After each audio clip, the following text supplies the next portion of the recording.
Right, we are live. Hey guys, how's it going? Welcome back to the Kiwi Lads channel. We are back for another match of international rugby. This one, South Africa taking on Georgia in what will be their last match before heading into the Rugby Championship. So far, South Africa have got 2 wins from 2, but the Georgians, they are a physical side. They aren't given much of a chance in this game, but that doesn't mean that they will try their absolute hardest to try and make it into a good contest. But this one taking place in South Africa, it is going to be a monumentous upset if they could somehow get the job done. Looking through at the starting lineup for the South Africans, and they have made 3 massive changes in the starting front row, as it is 3 uncapped players that Rassie Erasmus has selected. Mbombela as the number 1, Manus van der Merwe at 2, and Niling Forshare gets the chance as the number 3. Now, 2 out of those 3 men actually played up against the Barbarians, but Mbombela, this will be his first match ever in a South African kit. I'm sure he will be excited to show what he can do at international level. In the locking duo, we see the massive return of Eben Etzebeth, who is on the complete opposite spectrum in terms of those front rowers, because he has got the most caps out of any Springbok in history. And partnering with him in the locking duo will be Rua Nokia, a man who did play 5 quite a bit throughout the Rugby Championship competition last year. Siya Kolisi returns as the number 6. He is also going to be the captain of the box for this game. Peter Steph at number 7 after his comeback game last week. And then Cobus Visa slotting in as the number 8. I don't think many people saw that one coming. Of course, Evan Roos was an option. Jean-Luc Dupré as another. But Rassie decided with Jasper Visa's suspension, he will give his brother the opportunity in the number 8 jersey. Grant Williams, after an outstanding game last week, will slot in as the number 9. Sasha Feinberg, Ngome Zulu at 10. So an exciting duo in that 9-10 channel. Damian Dialendi alongside Kana Moody is the midfield. And then Kurtley Arendse, Edwil van der Merwe and Apelele Fasi at number 15. Edwil van der Merwe getting himself a man of the match performance up against the Italians in the second test match. He was the man who scored 2 tries in that game. As well, for the Georgians, this is a pretty different looking side to what we saw for the Georgians throughout the Rugby World Cup. Now, of course, that was a little while ago. They had some decent showings throughout that competition, but Ninashvili still finds himself as that number 15. He is definitely a youngster to watch out here for the Georgians.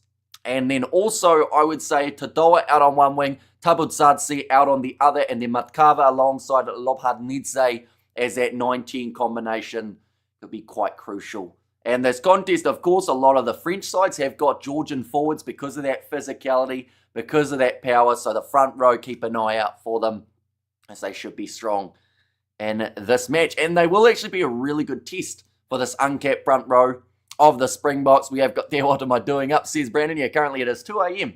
here in New Zealand. Where is Georgia from? They are from Georgia. It is in Europe, kind of on the border with where it does meet with Asia, I believe.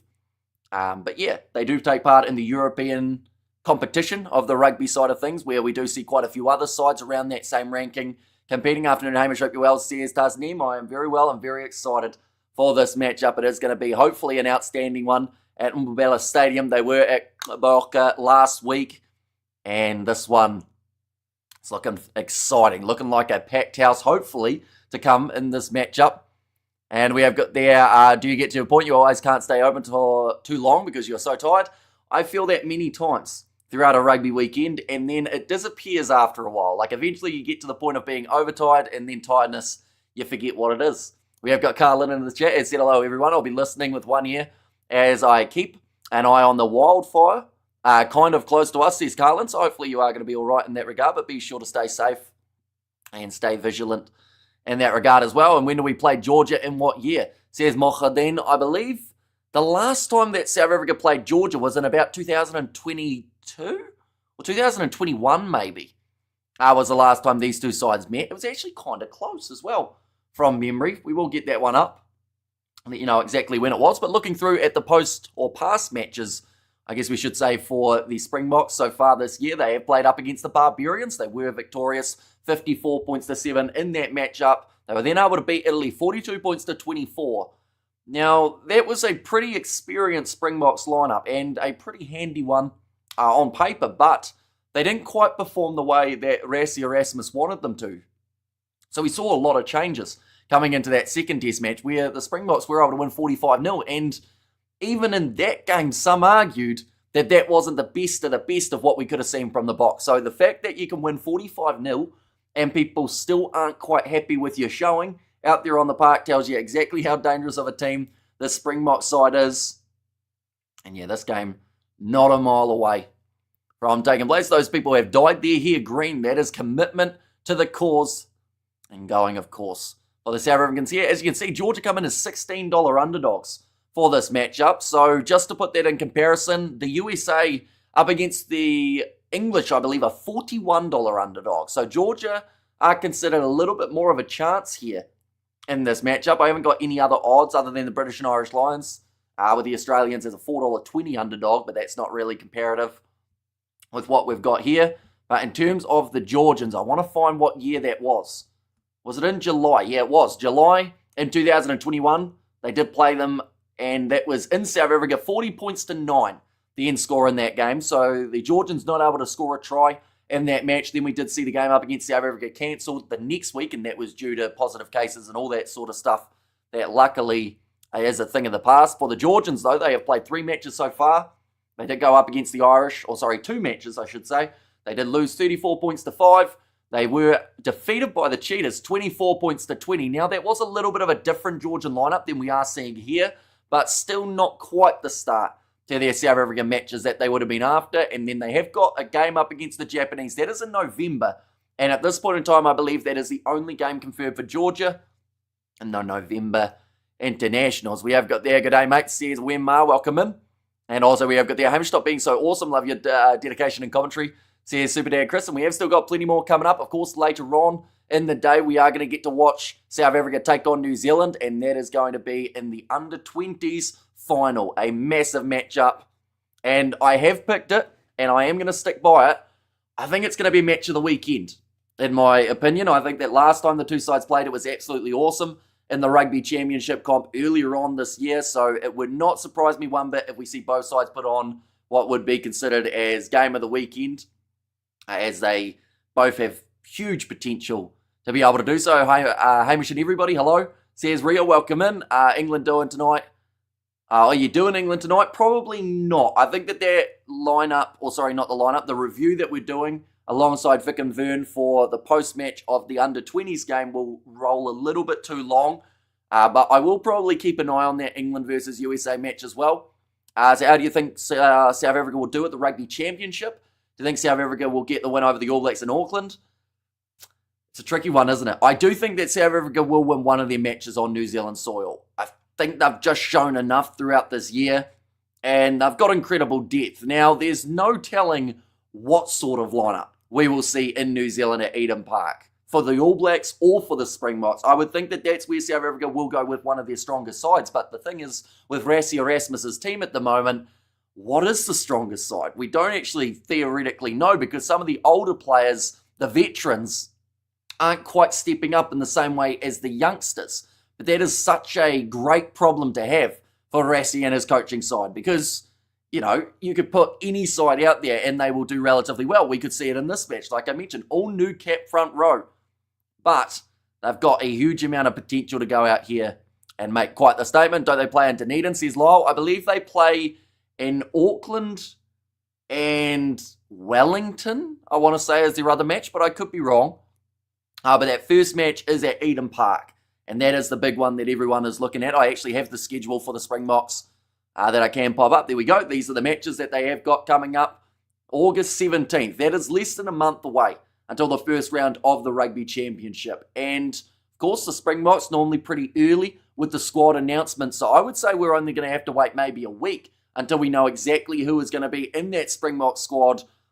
And the good news is it's at home, so they don't have to worry about announcing it hugely early, although Rassie does like to go as quickly as possible just to get the names out there and have plenty of time in the training department to try and right those wrongs. But New Zealand versus South Africa, they will be the two matches taking place in early September, and then late September, that is when we see South Africa host the Argentines, and then they will head to Argentina for the last round of the Rugby Championship. Also this year, for South Africa, they have got 4 matches in the November International, so there is absolutely no slowing down for this box side. They have got France, Italy, Ireland, as well as Wales. I will tell you right now, the two that people are looking at for South Africa are the French as well as the Irish. Those are 2 wins that South Africa would love nothing more than to be able to get. They are just shown there in Mbombela. Of course, really is amazing to see how South Africa do come together for these matches. Everyone is excited to see what they will do, the Boks. And they have got quite the outstanding lineup for this match as well. We have got there where is South Africa playing Australia, so they will be playing them in South Africa for those 2 matches.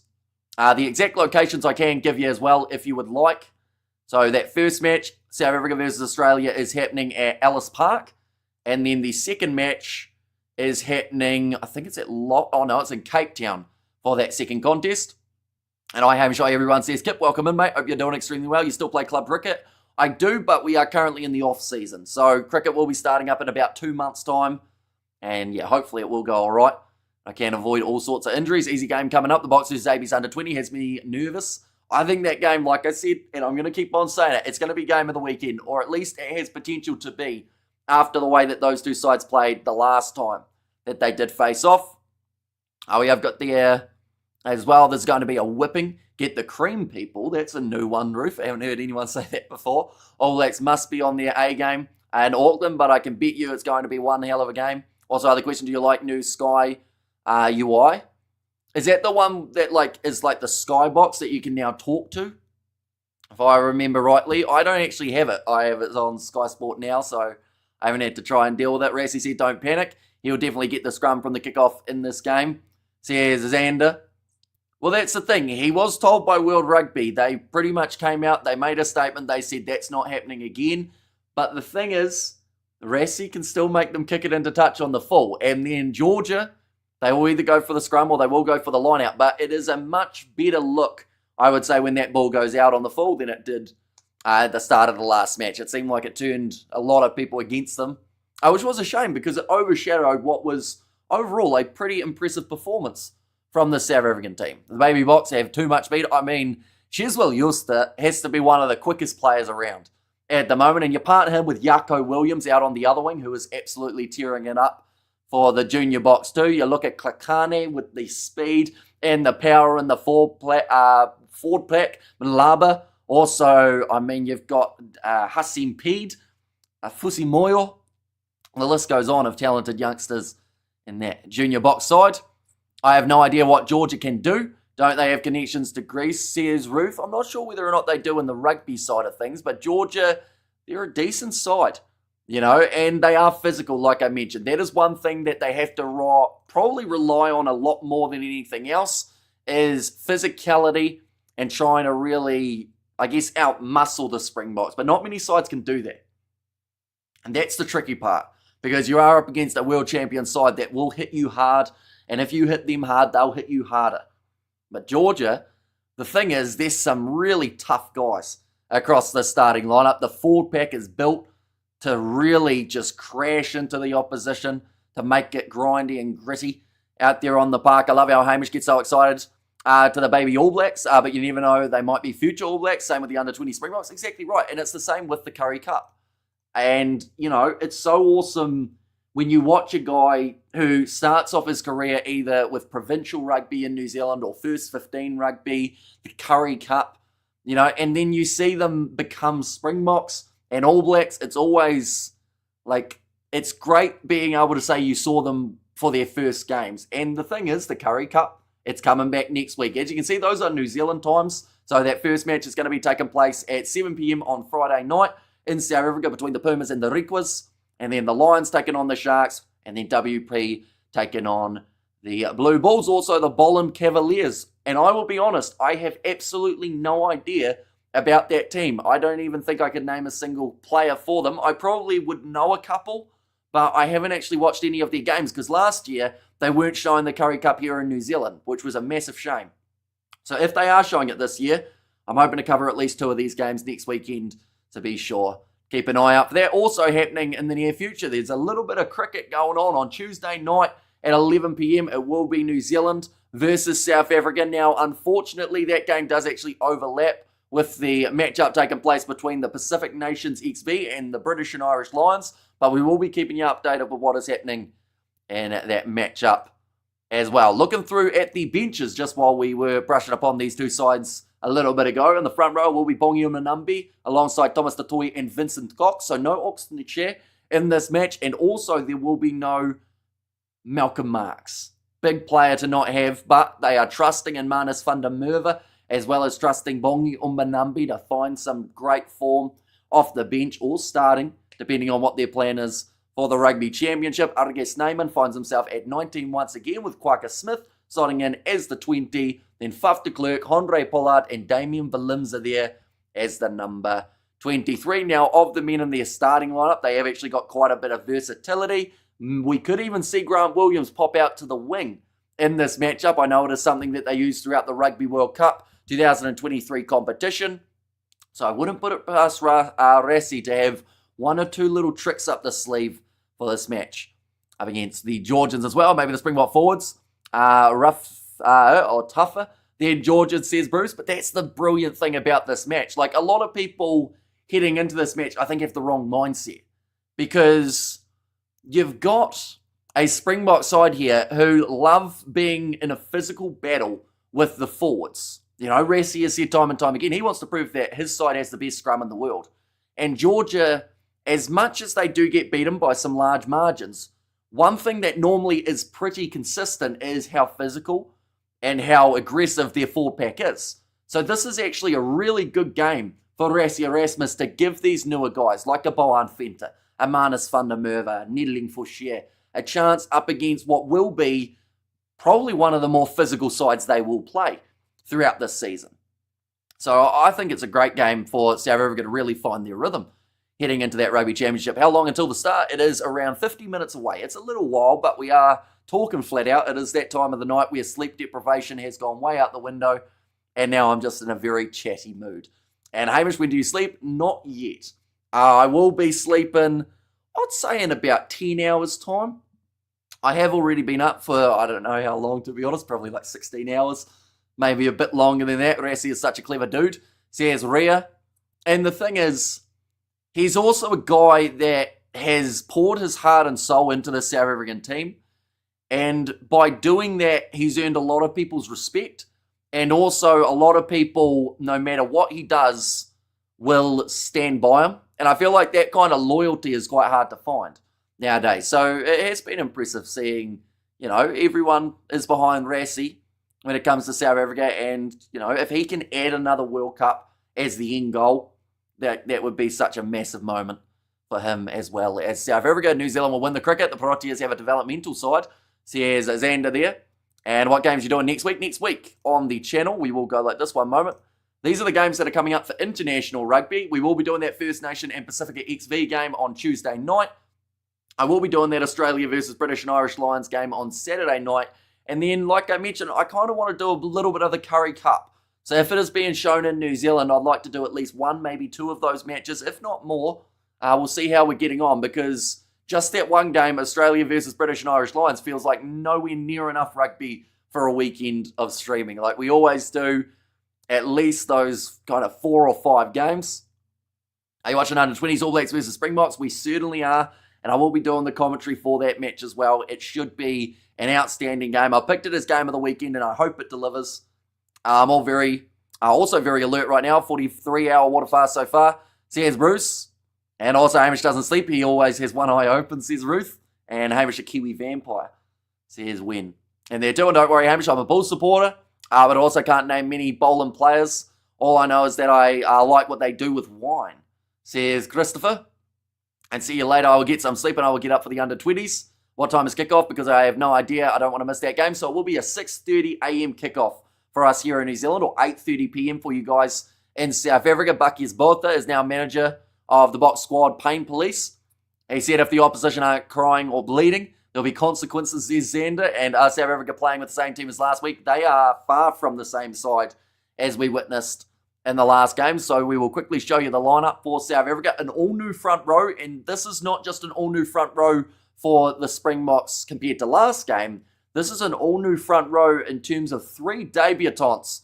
Massive chance for someone to step up. The thing is, Franz Malharba, I absolutely love the guy, but he has had far too many injuries as of late to guarantee his longevity moving into the future of the Springbok jersey, which puts tight head prop as a question. At the moment, they've got Wilco Low, Nedeling Forshare. He wants to get his name out there, as well as Vincent Koch, who has been consistent. He will make his way off the bench in this game. I'll be a whole new front row in that department. 2 new locks in this matchup too. And then also Sia Khaleesi returns at 6. Peter Steph Toy, he keeps his spot in the starting lineup with Kobus Vesa going into the number 8 jersey. So this will be the first time that I could find that Kobus Vesa has actually played number 8 throughout his younger years, as well as in terms of the Currie Cup, the URC stages. He's been more in the locks as well as the loose forward trio when needed, but never in the number 8 jersey.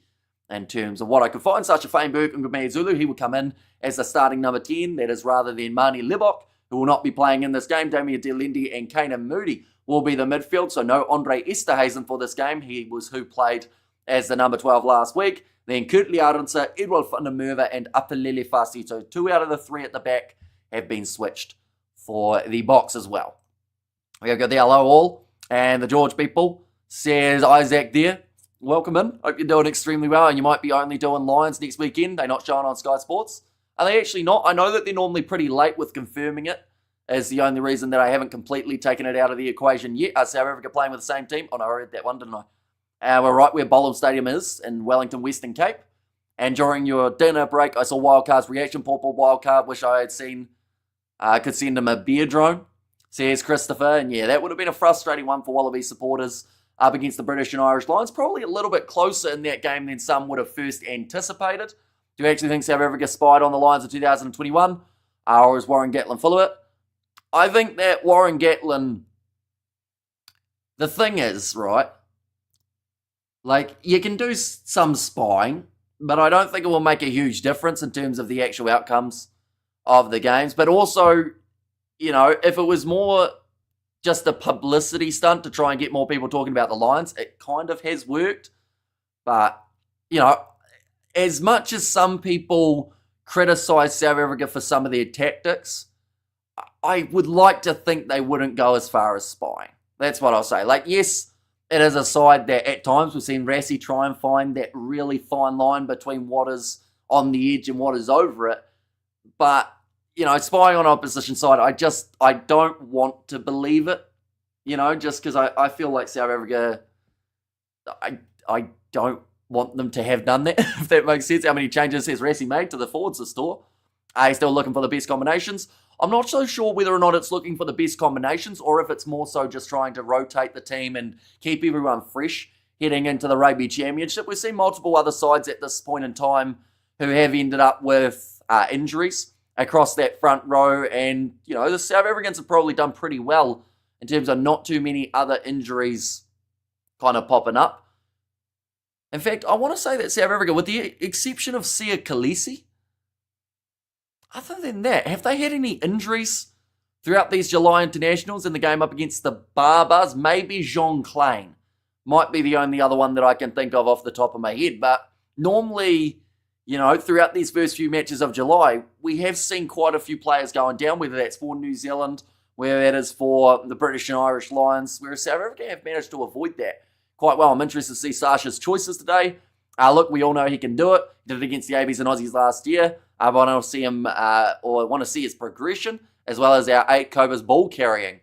Well, the thing is, if Kobus Vesa can do well at number 8, he might just book himself that spot in the Rugby Championship, because I would think if Rassie wanted to go with Jean-Luc Dupré or he wanted to go with Evan Roos, he would have more than likely played them in this game. But he didn't. He went with the different side. People in South Africa cheats very often as well. Unfortunately, it's just how it is, says Bruce. Are you genuinely scared for the South African game at Eden Park? I don't think scared is the right word, but I'm certainly cautious of the South African side, because based off the current performances we have seen from New Zealand, I will be completely honest, I think it's going to be a very tough game for New Zealand, even though it is at Eden Park. I think that the South African team is building extremely well, and we saw how difficult it was for New Zealand when they decided to make quite a few changes. And South Africa, they make 12, 13 changes a week, and they still seem to find some sort of rhythm out there on the park. Tell us how you really feel, Bruce, says Christopher. You think Jasper Wiese's sentence was light? I think that it's one that could have gone either way, because Jasper Wiese, he has a disciplinary record that doesn't look that flash. He's had a few red cards throughout his time. He actually missed the Rugby Championship last year due to red card of Leicester Tigers. But it all depends on how they considered it in terms of the aggression level and whatnot. And, 4 weeks is about, it was going to be the bare minimum. I thought 6 to 8 was roughly what they were going to throw at him because of that disciplinary record of the past. I hope South Africa can give them that loss at Eden Park so the record doesn't stand for the Wallabies game. So yeah, Xavier Brown. Although imagine if it was the Wallabies who ended it though, Xavier. Surely that would have been the bigger one in that regard. And for that reason, I'm shouting against the best team in the world. Says Isaac and Jasper red card Visa. Yeah, unfortunately, he has had a bit of a record of the past, like I said, getting those red cards at the wrong times. But, Cobus Visa, I'm very curious to see what he can do in that number 8 jersey because, he's a talented player. But he's been very talented in the locking duo. Looks like they are just showing all of the different camera angles and the cameras that are all set up for this game. There are actually a lot of the cameras. Of course, the TMO has access to all of them. But this one taking place at Mbombela Stadium. Looks like the two sides warming up in the background. You just see Rassie Erasmus watching one of his forwards go for a bit of a jog. I think that's Boan Venter, I want to say. I didn't actually recognise him for a start. And normally, if that is the case, then it's normally Boan Venter. Which sounds a bit bad to say, but it's only because he isn't in those South African URC sides. Yeah, this matchup, we are only sitting around 40 minutes away from the kickoff. Like I said, this day of rugby is absolutely flying by, so that 40 minutes, I'm sure, will fly past too. On my motor racing days, the cheating that went on was crazy, especially by the factory teams. So here's Bruce. Yeah, in terms of this upcoming match, as well as the baby box, I do want to know your predictions for both games, ladies and gents. We won't be winning at Eden Park anytime soon. We keep letting players like Xavier Tracy play for other nations. He's currently playing for the AB's under-20s. He's actually doing really well as well, isn't he? Xavier Tracy. But yeah, it'll be intriguing. That's the thing. I don't know how to say this without it getting myself in trouble, and I don't want this reiterated, but if South Africa weren't able to end the Eden Park streak, the team that I actually think I would want to end it is Australia for the sake of their rugby going forward. Once again, I'm going to have to delete this little part out because or else I'll get myself in trouble. Did you say 14 minutes or 40? 40,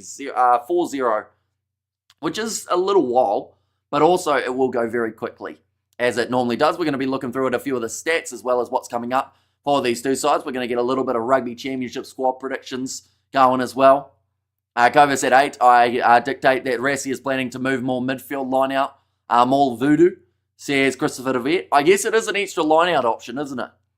With them in there, I streaked at Loftus, says Isaac, and voted for the underdogs, go the box, says Eric. And after watching the third test today, I must say I believe the All Blacks aren't sure of their playing style. Case in point is Artie chipping in there 22, conceding possession. What are your thoughts?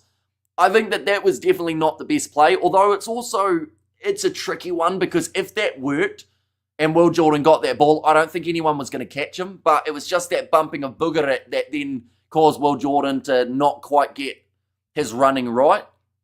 But I think that New Zealand, they had a lot of shaky moments throughout their matchup against France, but still found a way of winning by 10. So, yes, people were really harsh on this France team that got sent to New Zealand. But honestly, in some regards, I think some Kiwis will be glad because the strongest French side, I think, would have absolutely punished the All Blacks for the mistakes that they have been making throughout this July internationals window. So they've learnt a lot, I would like to assume, throughout those games. They've learnt what works, what doesn't. I think that Geordie Barrett, the way that man came onto the field and pretty much showed exactly why he should be the number 12. In fact, I even saw the people who normally hate on the Barretts say Geordie saved us a bit for that game. So, that type of performance is exactly what you need just to build a bit more confidence throughout the team moving into the Rugby Championship.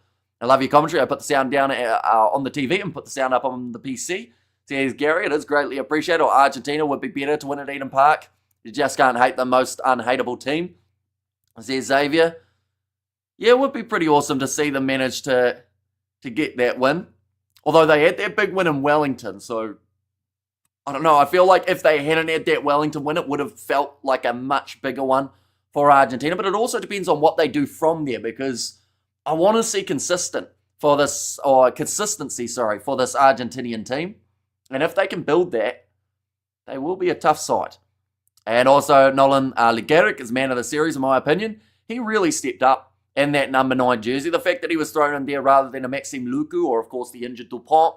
And we saw him just seem in control of most of the matches. Also, I want to say a massive shout out to Gilliard, the number 8, for the French. He was dangerous across both of the matches that he did play in. Gabin Villiers, at times he was a little bit on the line of what is legal and what is not, but he put 110% into the series. Good afternoon from Cape Town, says Jeremy. Welcome in, mate. Hope you're doing extremely well. Clip that part and put it on YouTube. As a short, Amish wants Aussies to beat New Zealand at Eden Park, says Xander.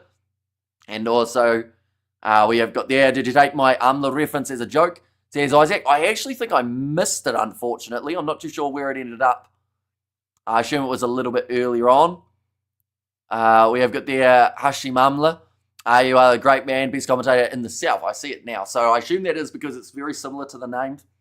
I haven't quite got the beard of Amla, unfortunately. I'm still working on it. It's not quite growing cleanly at this point in time, but we did give the moustache a slight trim after that last week's punishment of not predicting the last match. Well, this match, though, I do want to know your score predictions, ladies and gentlemen. Who would you go with if you had to guess who is going to win this match? Reckon the box should send the junior box. At least then we have a competition. Says Jerry. The thing is, though, like, I know that in some regards, I don't know if you're completely joking or not, but I would absolutely love to see the junior box travel around either Africa or, give them some sort of match tour, up against maybe Kenya, up against Zimbabwe, Uganda, all those sides who are trying to come up through the rankings of rugby, because I think it would be hugely beneficial for both teams. And that under-20s competition, I think it's proved just how strong this junior box side are. Please give me your honest opinion on the under-20 final going. I predicted South Africa to win it, and I predicted them to win it. What did I predict them to win it? I think it was 37-32 in favour of the junior box. I think New Zealand are going to have to play probably their best game of the whole competition to beat this junior box side, because they are extremely strong. Do you know when the next 7 series starts, says Ball? I think it is, I want to say in October that we are going to see that next leg, but it's a little bit different this year, so it does get very confusing. But as soon as we know, of course, I will be letting you know exactly when it is taking place. Robin has also given that super sticker, so it is greatly appreciated for you donating. We have got, are you going to try to go to any of the Rugby World Cups in Aussie? I don't actually think so. It sounds strange to say, because it's probably the closest World Cup to New Zealand that we are going to have in a very long time. But I'm honestly really happy calling these games on the channel rather than going to them. And I know some people would say, well, that's really silly, but I find the atmosphere on these streams, when you guys are all in the chat, like, it's just, I don't know, it's something quite special and pretty awesome that we've been able to create this channel and community as well that just seem to all love rugby. I reckon the box should send, oh no, I read that one, didn't I? And also I'm posting 50 with an Apache beard, says Isaac there. And also we have got there, did the junior box lose any games in these championships? They haven't lost a game as of yet in the under-20 competition. New Zealand haven't either though. So both of those sides, in fact, the only team who made it through to the semis who had lost a game was Argentina. And then they were defeated in the semi-final up against the junior box. We have got there, I don't want to have to pay for travel and tickets. A little bit, but also, like I said, it's the closest the World Cup's going to be for a long time. So that would be the best opportunity to go. But, I'm happy enough doing the World Cup. Like last time we did it in France, and those time zones were brutal. This year, it's actually going to be quite nice in terms of the times that the games, couple years' time for when they're taking place. Boxed only by 25 tonight. Hey, Hamish, time for the main event, Says Dylan there. Man, I know South Africa will win by an easy margin, but imagine if Georgia won. Says Dylan. I mean, you said it, not me. But we will go on to the World Rugby Rankings calculator. And we will just see what that would mean. I believe Georgia would gain 2 points in the overall standings if that was to somehow happen. Yep, 2 points if they were able to get themselves the victory. That would drop South Africa down to number 2, and New Zealand would go to number 1. Georgia, with that win, would actually not go anywhere, believe it or not. Even if they won this game up against the world champions, they will not move from number 11, but they will close that gap quite nicely with the side above them. Block 54 to the Georgians 17. So here's Jeremy there. What time is kickoff? Everyone from England. So kickoff will be taking place in around 35 minutes time. So not too far away. Hamish, you're too smart for me, not falling for the chat name trap. So here's Ball there. I've read a lot of chat traps, I guess you could say, in my time. We have there, I think Front Row Rugby is predicting 31 points to 27. Was South Africa to win against New Zealand in the under 20. So a pretty similar scoreline to the one that I've gone with. Was joking, enjoy the game, says Jerry. And there as well. But I honestly like the idea. Like, I love the thought of the under-20s rugby, or even if it becomes a South Africa A side, or South Africa B, something that is outside of the South African squad, playing up against the African nations. I think it would be great, because, I mean, we're seeing games like Côte d'Ivoire taking on Uganda. We're seeing Kenya versus Algeria. We are seeing rugby in Africa at this current point in time. But you know, imagine if South Africa were willing to, but then the problem is the amount of injuries that could come from it. If you got sponsored to go, would you go? I think if I was sponsored, I would, but I'd probably still bring the setup to be able to do the other games that I'm not able to go to, if that makes sense. You know, like if we were doing, let's say, one game a day that we went to, and then I'd like to cover the 2 or 3 other games, if possible. Noah Zander, his brother is the Land. The guy that landed the Cessna the N1. Is that you, says Isaac? But now, they are just doing all the pre-match build-up for this contest. I'm getting excited for this match, ladies and gentlemen. These two sides, they're physical. South Africa are one of those teams that you cannot underestimate, because as soon as you do, they beat you badly. We've learned that time and time again. If you start promoting Raid Shadow Legends, I'm unsubbing. But Raid Shadow Legends probably pay all right. We haven't done like a sponsored deal on the channel in like probably 3 years, which is why I'm still working a full-time job alongside YouTube to try and pay the bills. So it's safe to say you like your streams long and hard, says Christopher. We've done a lot of long and hard streams in my time, Chris, and that is the way it's going to stay. I mean, the greatest player isn't from Africa, isn't from South Africa, so I like your thinking, says Xavier Brown. And also, I wanted to go watch the Aussie game at Ellis Park, but it's priced too highly. Not that I'm complaining, I can understand why.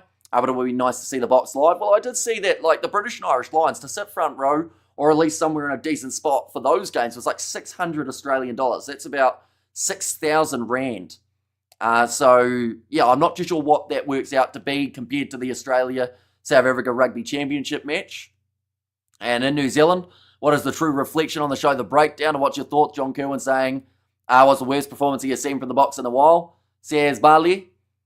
The Breakdown is a mixed reception type of thing, because there's some Kiwis who will watch it for the sake of learning about the rugby, and there's some Kiwis who would rather do anything else but watch The Breakdown.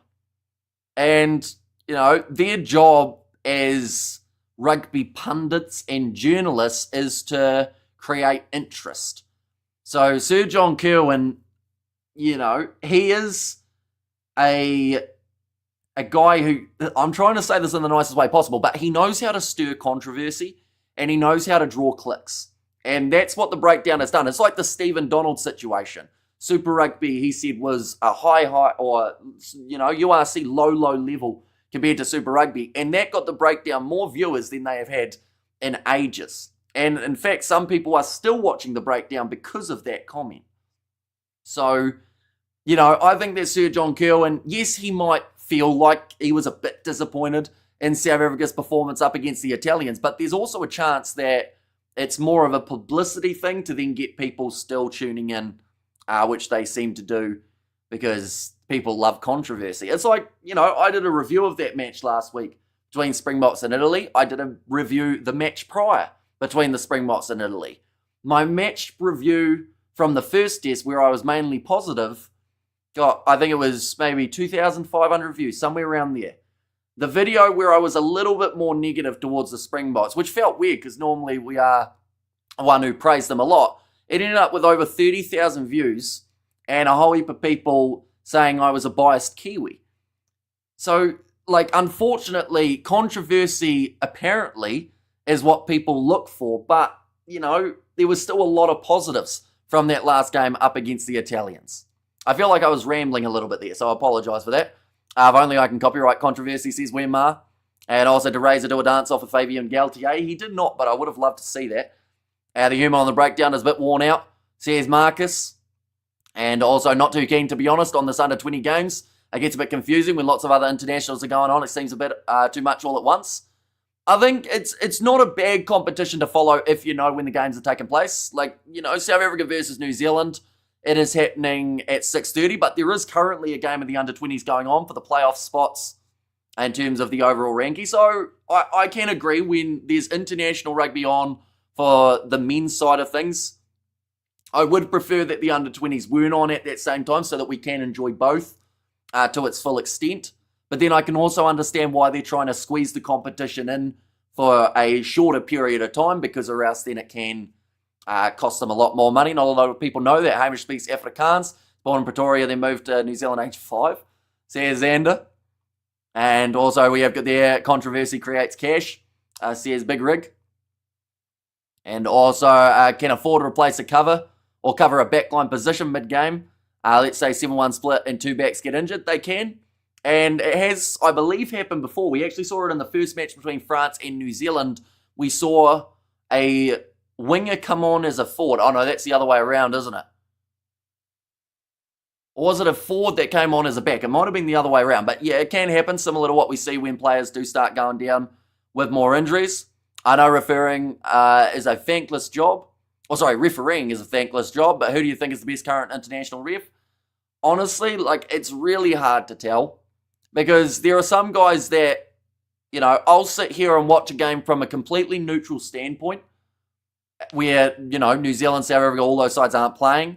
And I'll think that referee had a really good game. Called it down the middle.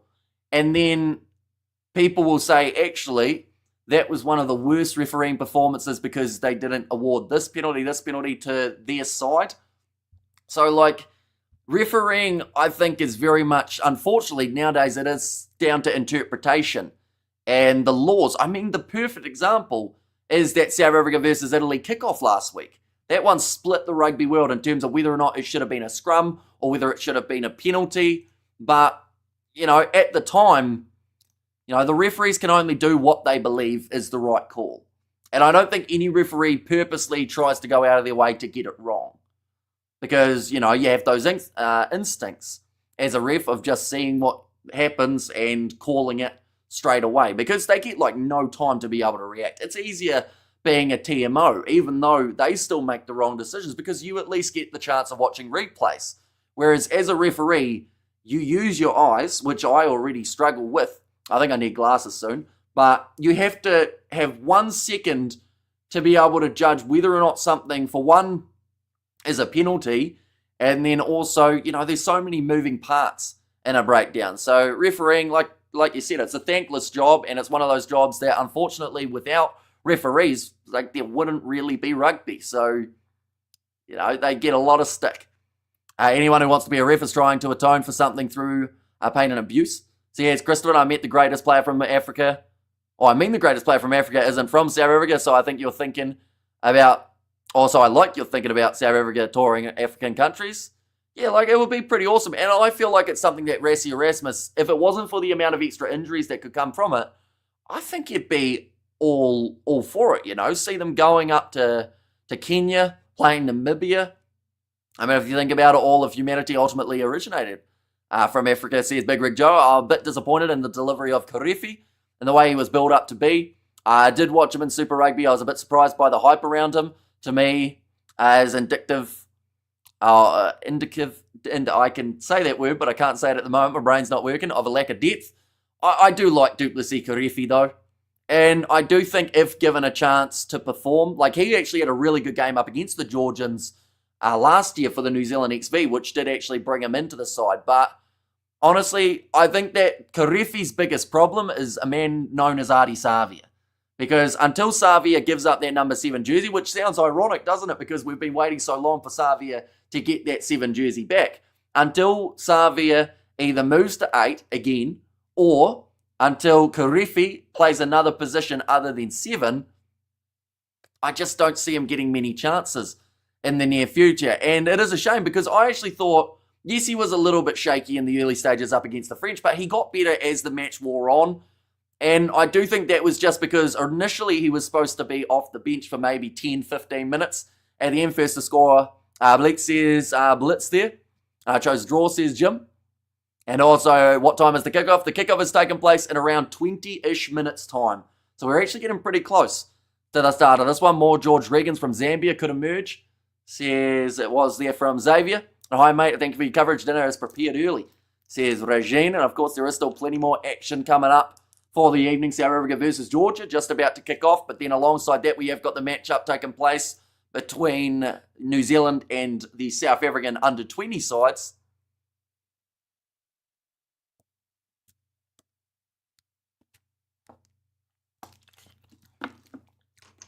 They are just showing there Cobus Visa in terms of what he's able to do. He is a very handy lock. There's no denying that. But today he gets to play as the number 8. How about a combined team with the All Blacks, Australia, and the Springboks with Rassie to play the Lions? I call the Southern Hemisphere team the Bulldozers. I think the score will be North 10, the Bulldozers 60, says Jan.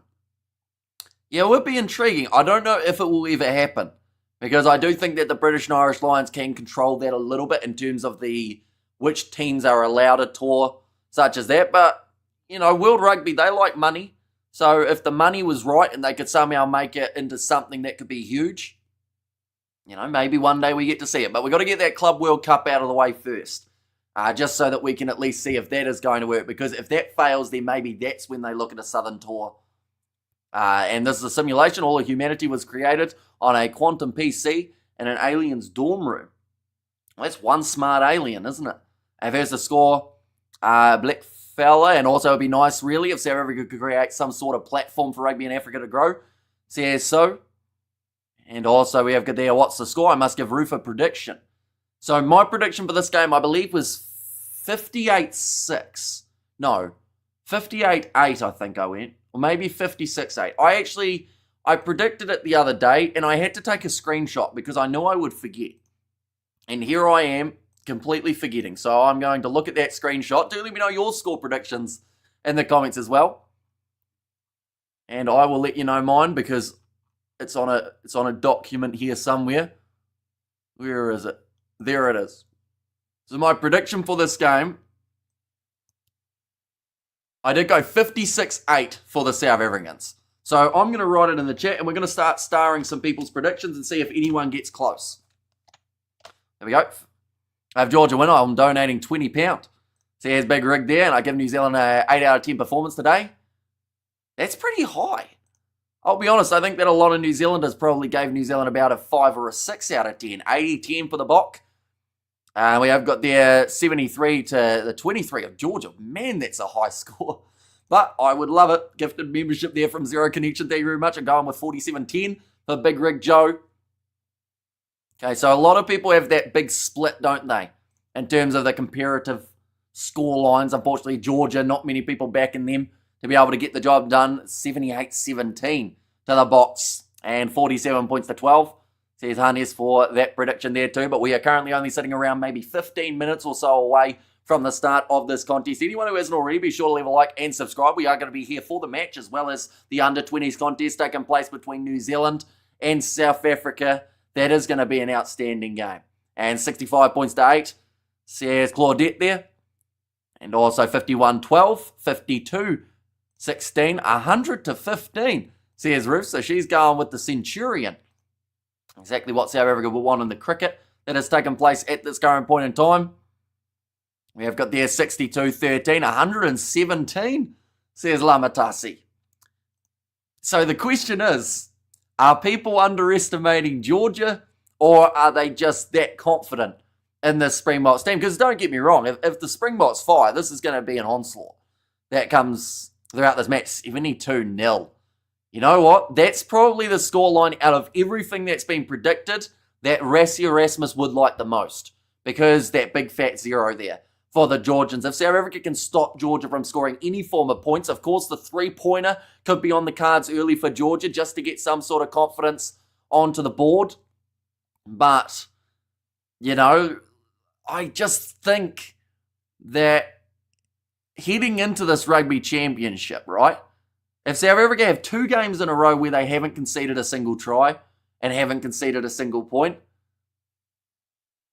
it's going to be hard to beat. Georgia Tier 2, box schoolboys would beat them. And also, I want to say that's no, I don't know how to say that name. Orally? Please let me know how to say your name, because I think I absolutely butchered that one. I do apologise. The prediction is 50 points to 20. Yeah, hopefully the South Africans go a lot better than my pronunciation skills. All depends whether Sia declares or not. Says Eric, and 70 points to 10. Says Zero Connection for his score prediction. We need to do a first try scorer prediction as well. Can you please show the starting team quick, please, says Xander. So we are just seeing the coin toss that is about to take place, but the starting lineup for the South Africans, it is going to be Bohan Venter in the front row alongside Manus van der Merwe and Nedeling Fortier. So an all-new front row for South Africa, all uncapped, and now getting their first chance in the kit today. Eben Etzebeth alongside Ruan Nokia as the 4 and 5, Sia Kolisi, Peter Stetatoi, and Kobus Vesa. Now, you do see that correctly. Vesa in the number 8 jersey, but it is not Jesper. He has been suspended for the 4 weeks from that challenge last week in Mboka. But in terms of this loose forward trio, it's different in a good way, I don't think, because Kobus Vesa is one of the more physical blokes around when it comes to the bull season of the URC. So I think he'll quite enjoy being in that number 8 jersey. Grant Williams and Sasha Feinberg and Ngumei Zulu. That is a future World Cup winning duo right there. Damien Dialendi alongside Kane and Moody in the midfield. Moody was phenomenal last week in their number 13 jersey. So was Andre Esterhuizen, but he's been taken out of the side for this matchup. Kudli Arendse as the 11. Edward van der Merwe at 14 after 2 tries last week. And Apelele Fassi there as the number 15. So that is the South African starting lineup. For those who are wondering about the Georgians, they have got Ninashvili in their number 15 jersey. Tabasadze out on one wing and Tadoa out on the other. And the midfield, it is Tapladze alongside Vizaladze. Hopefully I said that correctly. Matkava alongside Lobhard in that 9-10 combo. And then some physical forwards. A lot of new names compared to what we saw in the Rugby World Cup. But Georgia are developing. They've got some young talent coming through the ranks. They have just got their Rassie Erasmus currently has a 73.2% win record as South Africa's coach. And that is the 6th best in South African history. Well, of course, Rassie, he has got quite a few other accolades than just a win percentage. And we have got their, let's not underestimate Georgia. They know who they're up against. And also we have got their 64 points to 12. And sticking to my score, says Isaac and Bowen. Is at my target shooting club in Edinburgh. Is he? Is he pretty handy with the targets? Because I know that he's pretty handy in a scrum. And that is something that they will want to use. And this match wins South Africa, and Lawrence has gone with the 63 points to 12 prediction. Arons, the first try scorer from Xander. And Ireland's B front row dominated Georgia. Box will squish them, says Jimbo there. And Georgia 23 to the box 20. Oh, so the first prediction going for Georgia in that one. He can hit targets at 1K. That's impressive. And afternoon, Hamish says, Sakili, welcome in. Hope you're doing extremely well. Kickoff of this contest is less than 15 minutes away. And just like that, we have been talking for 54 minutes. I can't pronounce any Georgian names. I struggle as well, and I'm supposed to be saying them for 80 minutes. So I'm pretty nervous about some of these names. I can't really say too many of the forwards, I will be completely honest, but I can handle the backline not too badly. And I averaged from, it was from Mboka, 62 points to 8 to the Bok, says Sean. And there as well, I've been trying to get my pronunciation of Mboka a little bit better. It's still not quite coming off the tongue as smoothly, but it's closer, I think, than it was last week. And was the test game, Lions versus Australia, test any good? Just up a little bit late. I think it was all right. I wouldn't say it was a test match that really absolutely knocked anyone's socks off, but it's about what you'd expect for a first test match with an Australian side who are only playing their second game of the year. And Georgia's like Chinese Taipei, gone before the first ticket sold, and Joseph Stalin was born in Georgia. Some say he's the most famous Georgian. And Bok Chicken says Uthiko Loshe. And also we have got there Ebercha. So it's Ebercha. No, I butchered it. I think I was closer before. I might have to give up on that name for a bit. Georgia sounds like the 70s street lady in the movie, and is Georgia rated highly or higher than Italy? In terms of the overall world rankings, Italy are in 10th, Georgia are in 11th. So if Georgia was somehow able to cause a massive upset and win this game, they would move up a little bit further, but would still be behind the Italians. And we have got there Butch Street Lady. I think I missed something there. How do you feel about Argentina hosting a World Cup? I think would really grow the game in that region. I'd like to see it, but I think it's been mentioned about maybe that Argentina don't quite have the facilities as of yet to be able to host the rugby. But hopefully one day it could happen. Georgia sounds like a nice place to keep. Oh, that's an interesting comment there. Italy usually beats Georgia when they face each other, though. So here's Big Rig, and that is one of the reasons why, there are people who want to see Georgia join the Six Nations, but I do think until they start beating Italy or Wales consistently, that's probably the only time we'll see them progress. A huge gap in skill from Tier 1 to Tier 2. For the Georgian names, you just say something, Shvili. You get 90% correct, says Dylan. Yeah, although there's a few new names in there. Luka Matkava there as the number 10 for this contest. Lobhadnize as the number 9. Our lowest rated team to beat the Box was Japan, says Xander. I think so. I don't actually know where Japan were at the time of that matchup, though. Georgia never in its history. Just peasant, says Lamatasi. That's what I'm saving. And George Washington, the most famous Georgian. And Isaiah Funny, that's why you're so good, says Isaac. Yes, first match of the weekend after midnight. I don't know where that sentence was going. I was just pretty much trying to say it's the first match of the weekend for South Africa, but it is literally the first match. Unless, well, there's been other... I've gone off on it. My brain broke. Right. We'll take a breath, and we're all good to go. This match, taking place in only around 10 minutes' time, we're just about to have the national anthems, ladies and gentlemen. I think that is the biggest malfunction we have had on the channel, and now you guys are going to be thinking I'm a robot or something. And someone put the input in wrong. And we have got there, could never know, cuss.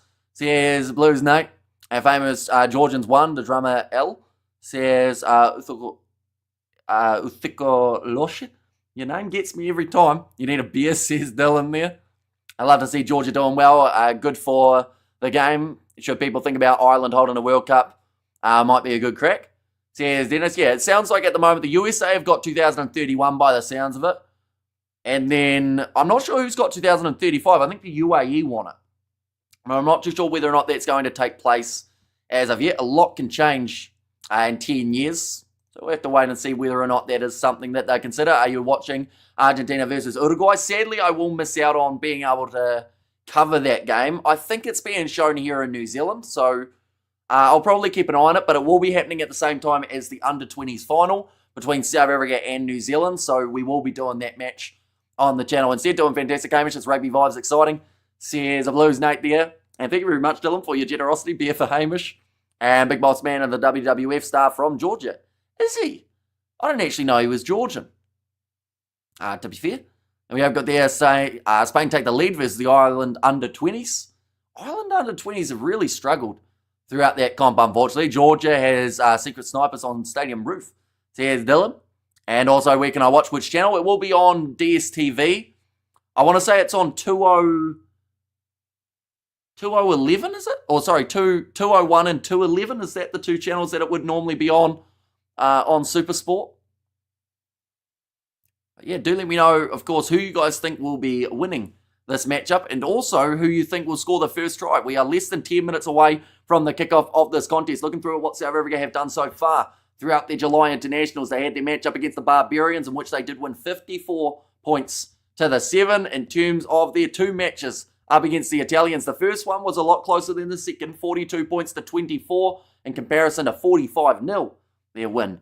And the second, they are $16 underdogs, Georgia, heading into this match as South Africa have got a stacked side, even with 3 uncapped players in the front row. That is the craziest thing about it, that you can throw in new names and the spot side is still going to look extremely strong. For the Georgians, they have had 2 matches so far. They did lose to the Irish 34 points to 5, and then they had a close game up against the Free State Cheetahs, but the Cheetahs managing to get that win 24 points to 20.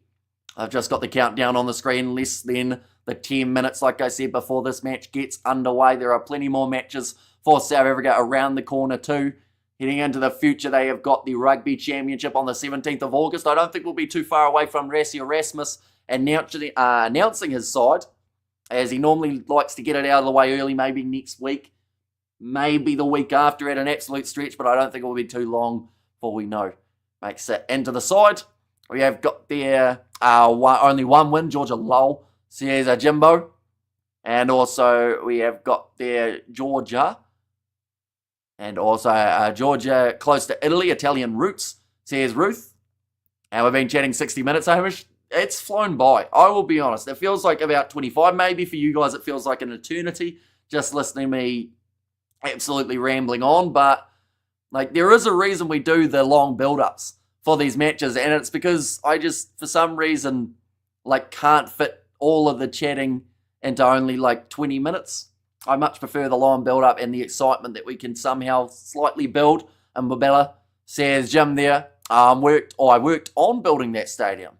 Well, it's a very nice looking stadium, Jim, so you've done a great job in that regard. And over here the bomb says Ruth, was built for the 2010 World Cup. And also we have got their guy in the box says Heather. And Georgia also have a world champ called the Georgian Hulk. Just happy he's not playing today, says Eric. They're just showing a little bit of a hype package here for the South Africans. They showed Billy LaRue. He will not be playing in this matchup. Showing the match says Jimbo. Sky Sport 1 here in New Zealand. Stan Sport do have it as well. DSTV in South Africa. I'm not too sure about the other locations. So I've had a lot of brandy. Or I had a lot of brandy when I worked there. We all did, says Jim. Well, it's still great that it is standing then. In that regard, as if you guys were drinking a huge amount of brandy. Some of you guys may not have been by the end of the days. DSTV at 201 and 211, says Sue there. And we have got their Georgians claim to have invented wine, and they have proof, says Physicality. And England versus USA at 9 a.m, says Stacey. Yeah, I think I'm going to be keeping an eye on that game. I'm not sure if we'll be commentating it, as that under-20 game up against New Zealand and South Africa will have just come to a close. And we're also going to be doing a post-match review of that one. And also, Hamish says Dylan. And also, hi Hamish, thanks for the commentary, says Diane. No worries at all. What time do you sleep? Are you a vampire? Just doesn't get tired and still gives great commentary on every game, says Dylan. I will be sleeping during the day today. But, yeah, slightly different sleep schedule than the normal time. I'm going to go give to watch on TV. It's been real, says Jim. So hopefully you do enjoy the game. We might even see you at halftime in this fixture, but the two sides, they'll be ready for the national anthems. I can't even remember Georgia's national anthem, if I'm completely honest with you. In fact, what is the Georgia national anthem? We're about to find out, because we are probably only about 2 minutes away from the national anthems taking place for this fixture. While we are at it, as the two sides get ready to make their way out onto the field, we will once again look through at the starting lineups in this matchup. Bohan, Venter, Manus, van der Merwe and Nilling Forshare as the number 3. In this matchup, no caps for any of those 3 individuals, although we did see 2 of them in action for the game up against the Barbars for just before start of July. Eben Etzebeth back at number 4 with his 132 caps, so a massive amount for that man. Rua Nokia, he just has the 7, and he partners with Etzebeth just like he did throughout last year's Rugby Championship. It was actually in the locks that the Boks had a lot of injuries in 2024. This year, it does seem to be the loose forwards where they have had the bulk of injuries, but Sia Khaleesi, he will return from his to move into the number 6 jersey and captain the Springboks side. Peter Steftotoy as the number 7, and Kobus Vesa, for the first time in his career, will slot in as the number 8, and that is for his brother, Jasper, who has been suspended for the 4 weeks. Grant Williams alongside Sasha Feinberg, Ngume Zulu as the 10. Damien Delendi alongside Kane Moody in the middle of the field with Kurtley Arendse, Edward van der Merwe coming off 2 tries in his last outing, and Apelele Fasi as the number 15 for the Georgians. Keep an eye out for those physical forwards, like I mentioned, the captain in that number 7 jersey, Lobhard Nedze alongside Matkava as the 19 combo, and then Tador on the outside alongside Tabutsadze, and also will be Ninashvili is the number 15. So those are the starting lineups. These two sides just now making their way out of the tunnel. Big smile on the face of a couple of the Georgians. It is Sasha Nidze. Big smile on his face. That's the skipper of the Georgians. He is in the number 7 jersey for this one. Your build-up so informative and interactive. I love it. Says Rajin. And yeah, I think that's one of the reasons that they always absolutely fly by. Like, we've been live for an hour and 5 minutes, and it just doesn't feel like it. We're going to be building up for that South Africa versus New Zealand under-20s game too. That will be a 30-minute build-up, but that will fly by very quickly. Are there Georgian players in the URC? Where do they play? There aren't actually a huge amount of Georgians across the URC. A lot of these guys do play their rugby in France, as the top 14 does love to sign those Georgian forwards.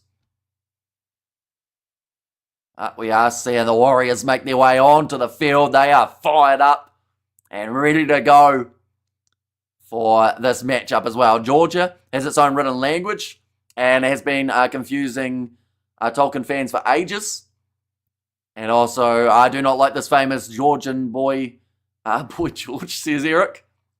And anyone watching on DSTV, which channel? 201 or 211 for the options in that regard. Lilia B is here. Hi, everyone. And been listening to your build-up, Hamish, says Lily, and it is greatly appreciated you being here for this live stream. Is this just commentating or is he streaming the game? It is just going to be the commentary, unfortunately, due to YouTube's policies. We aren't able to show match footage or audio, or we would get taken straight down. But we're going to be doing the play-by-play for this contest, and it is going to be an epic one. I know that a lot of people are anticipating a huge South African win. So if you haven't already, be sure to put in those predictions. We've got 25 so far that we have starred. And, of course, be sure to keep on putting those in as we get closer to the start of this matchup. Also, let me know who you think will be able to score the first try of this fixture. Should be like clubbing baby seals, says Bruce. And also, do you have any thoughts on Americans mocking the Tall Blacks doing the haka in basketball games? I've seen that going back and forth on social media, says Big Rig Joe. I haven't actually seen anything about it, so it's probably best I don't comment on it without knowing everything. But Andre has become a channel member. You now have access to the exclusive emojis, including a exclusive South African one. As you can see, we'll put it up there. There you go. The Springbok in the background, the RSA written there too. If you want access to it, be sure to become a channel member. We've also got the New Zealand one. It's got the fern. And then we've also got one of my face looking very confused. Like that. Bit of fun. Also one with a try. But nonetheless, we will jump straight into what is now, by the sounds of it, the national anthem. So we will look through at the benches, seeing as we haven't done that in quite some time. But we have got the Georgian national anthem being sung now for South Africa. They have got Bongio Manambi as the number 16, Thomas Tatoi at 17, and then in the number 18 jersey, it is Vincent Koch. Alongside them, it will be Arges Snyman and Kwaka Smith as that number 20, Faf de Klerk, Andre Pollard, and Damian Vilimzi there as the number 23. For the Georgians, Gigashvili as the number 18. Some people will recognise that man's name, Abhad Nedze, as the number 22. Plenty of young Georgian talent who want to prove themselves. Of course, all have pretty much full beards. I think they get them at about 12 when you grow up in Georgia. And Briar's going ready for the game, says Timmy Smith. Any chance we will see the national anthems being sung? Sadly not, but they are normally uploaded pretty quickly onto YouTube. A rugby is for girls. I can only pass backwards and try not to pass out, says O'Reilly. Is it O'Reilly? Hopefully I've said that correctly again, because I feel like I might be messing it up a little bit, and I hope that I'm not completely butchering your name. And South Africa going to win 52 points to 10. It's about to score the first try. The Georgian national anthem, and it has been sung. Ninashvili doing the cross on the chest, as do many of the Georgian players. Now it will be the South African national anthem at Mbombela Stadium. Crowd are going to be fired up. It looks like they've really packed in for this contest. I want to say it's a sellout, as I can't see any empty seats. And Van der Merwe hat-trick. Also, you're going Edward Van der Merwe to go big in this contest. And the thing is, he's a guy that's been a little bit unlucky in terms of minutes, because when you're dealing with Makazole Mapimpi, Kurtley Arunsa, and then also Cheslin Colby, that's very tough to break into that side. But Edward van der Merwe, any time that he's had half a chance, he has proven just why he should be in that Springboks lineup. First try in under 2 minutes. Oh, brutal, Jimbo. Under 2 minutes for the first try of the contest being scored. This thing ain't giving me a break, says Hangarat. Do you not like the singer's voice? It sounds alright to me. My sister is at the game. She says the vibe is absolutely insane. Says Lilia B. And also All Blacks have also played at that stadium, says Andre G. They certainly have. I think that, is this where Argentina played South Africa last year too for the Rugby Championship? Nettling for share with the tears in his eyes. His Springbok debut, he has been working his whole career for this moment. He had that slight appearance in the game up against the Barbarians, but now a big chance for him to show what he can do. The Georgian forwards are built out of Tik. I don't underestimate them, says Wemma. And Edward van der Merwe for the first try, says Ronnie. And also, we have got there, go to Supersport YouTube channel if you want to watch live match, says Neo. And there too, and Awesome Lilia says Sakabula. And there as well. But the national anthems, they have been sung with passion. And we are now ready to go for this contest, ladies and gentlemen. If you haven't already, be sure to hit that subscribe button. Are Supersport going to actually show it? I have just Googled it, and at the moment, you know, they've got people watching, but when are they going to end that live stream? Because it says the pre-show. So it makes me worried that randomly they're just going to cut it off. But hopefully they don't. Hopefully they just play the whole match. But it looks like we're just about to go for that contest. Carl Dixon, he will be the referee in charge of this one. Sio Kolisi back into that South African lineup. I see that they are worried that they're going to cut that live stream on Supersport. Hopefully they don't do that. And they keep on going. I think USA versus England is free on YouTube, says Big Ricket. It's also going to be shown on Rugby Pass TV, depending on whereabouts people are in the world. So that is another great option. But now, Ninashvili, big chance for him in the number 15 jersey. I think he's going to have his hands full when it comes to the amount of defence that he has to do throughout this contest. We are ready to go. Edward van der Merwe, can he go and get himself another double? Kane and Moody, can he impress once more? Go the Bok, says Godani. And there as well. It will be the Georgians kicking off from right to left for this contest. And Matkava gets us underway for South Africa versus Georgia. And already the crowd are electric, and we've only had the first touch going to Damian Dialendi, who is now going to be rolling this one back with his foot. Grant Williams, sensational game last week up against the Italians, scoring the first try of the match and does get it into touch, but it's kicked out on the full from Williams. It was taken back. That is not what they would have wanted at the start of this contest. It is now going to be the opportunity for a line out, and Box really need or ready to be humiliated by heroic Georgia.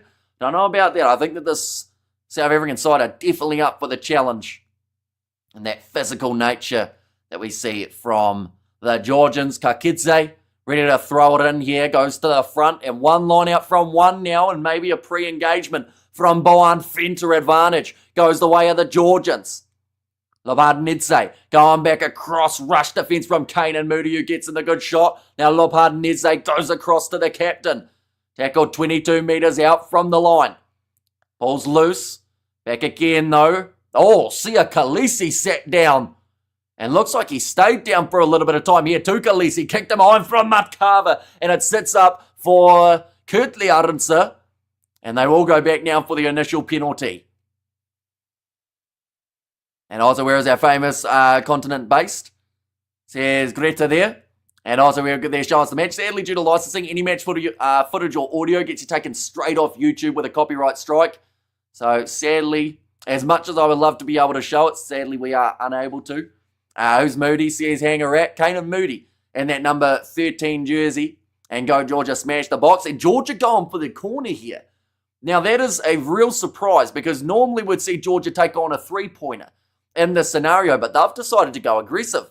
And Sia shaken, says Jimbo. Yeah, I think Sia Khaleesi took a really nasty knock. He got ran over by Spandarashvili in that number 8 jersey, and Khaleesi's going off for a head knock. That is a big hit to the South African lineup. The skipper will be removed from the field. We'll see it now. Trying to make the tackle. It is just unfortunately a clip on the jaw of Khaleesi. I know that how much play on words. Says hang a rat. And Oswego there, George Bush invading the border. And Khaleesi with the HIA. But yeah, massive call early on in this contest for no Khaleesi. That is going to, I guess, change the plan a little bit for South Africa when it comes to their captaincy. I think it will just be the straight switch to Eben Etzebeth, seeing as he is still out there on the field. Georgia have got over the line off the rolling maul and they will score early. It is Vano Kakadze. There is a bit of a scrap going on the ground, but South Africa concede the first try of this contest and Georgia are on the board. That is something that I can tell you right now, not many people were expecting. Where your base says, Greta, I am in New Zealand, so it is currently sitting 3:15 a.m., but that is a start and a half for this Georgian side. The rolling maul, they had to travel the 10 metres, but they did it with ease, and then Kakadze does get over. And the first try of the match, 4 minutes in, Georgia strike in this contest. And go Georgia, says Isaac there, and great stuff, Georgia, says Ben there. And also Georgia smashing the box, I told you, says Dubai. And now Luka Mutkava, the kick at the post. In fact, it was a little bit earlier than the 4th minute. It was actually only the 3rd in this one, but it does go over. And is now going to make the score 7-0 in favour of the Georgians. We have got the hope South Africa win, says Ethan. Well, that's the thing. They should do. And that's a huge statement from the Georgians. Absolutely. They just said to South Africa, if you're going to give penalties away, we're going to score tries off them. Oh. Right, what's the go now? This sounds like, are we going upstairs for something? Matthew Carley. Oh, hang on. Wait, now we're going back to have a look at this. I think it was held up, says Eben Etzebeth. They're going to go right back and check this one, ladies and gentlemen. The TMO, after the kick has already gone over, after both sides are at the halfway line, they will go, hang on, there is a chance this isn't a try. There we go, TMO want to poop it as usual. And yeah, an absolutely brutal one. If this one is ruled out, definitely with how late the TMO is involved, isn't this too late? They used to have the rule that said that you had up until the kick was taken. Right, that to me is close enough to being on the line with that first initial contact of the front of the ball, but I think this one is not just very late from the TMO, but I think he's going to call this no try. Are they going to go back? The try has been awarded, nothing to overrule the on-field decision, and to be honest, that's what you want. Like, you can't go back after a team is at halfway and go, hang on, we'll have another look at that one. Would have been heartbreaking for the Georgians. South Africa, they will know that was a little mistake early, but they are going to fire up now. Well, it wasn't a try. So there is that, says Uthu Koloshi. I think that the ball, from that first angle, it did look like it went down and then it popped up from Sasha Feinberg, who did very well on the breakdown, or on the ground, to be able to get it back up. Benefit of the doubt, anyone's? A big hand under that ball, says Jimbo. Yeah, the TMO needed to be quicker with that. Now, ready to go for the line out. Will be South Africa, sitting about 30 metres out from the line. It's a try, wake up box, says Sakabula, and Zimbabwe are on going to the Rugby World Cup 2027 and give them a try and move on, says Eric. What channel to watch this game on TV? It is 201 or 211 if you are in South Africa on DSTV. Now, Manus van der Merwe throws it to the front of the line out. Grant Williams claims, gives it off to Kobus Vesa for his first run as a South African number 8. Williams crossed to Nokia, 22 metres from the line. This looks like South Africa are fired up and ready to break the line. Kane and Moody can't quite get through the defence of Tabutsatsi. Williams Now Nilian Fortier pops it up to Sasha Feinberg. Ngumea Zulu knock on from Ves. In fact, no, might have just hit him in the chest and bounced back. So that's going to be play on. Eben Etzebeth pops it up there. Nope, they are going back for that initial knock on from Cobus Vesa. And it will now be the Georgian scrum.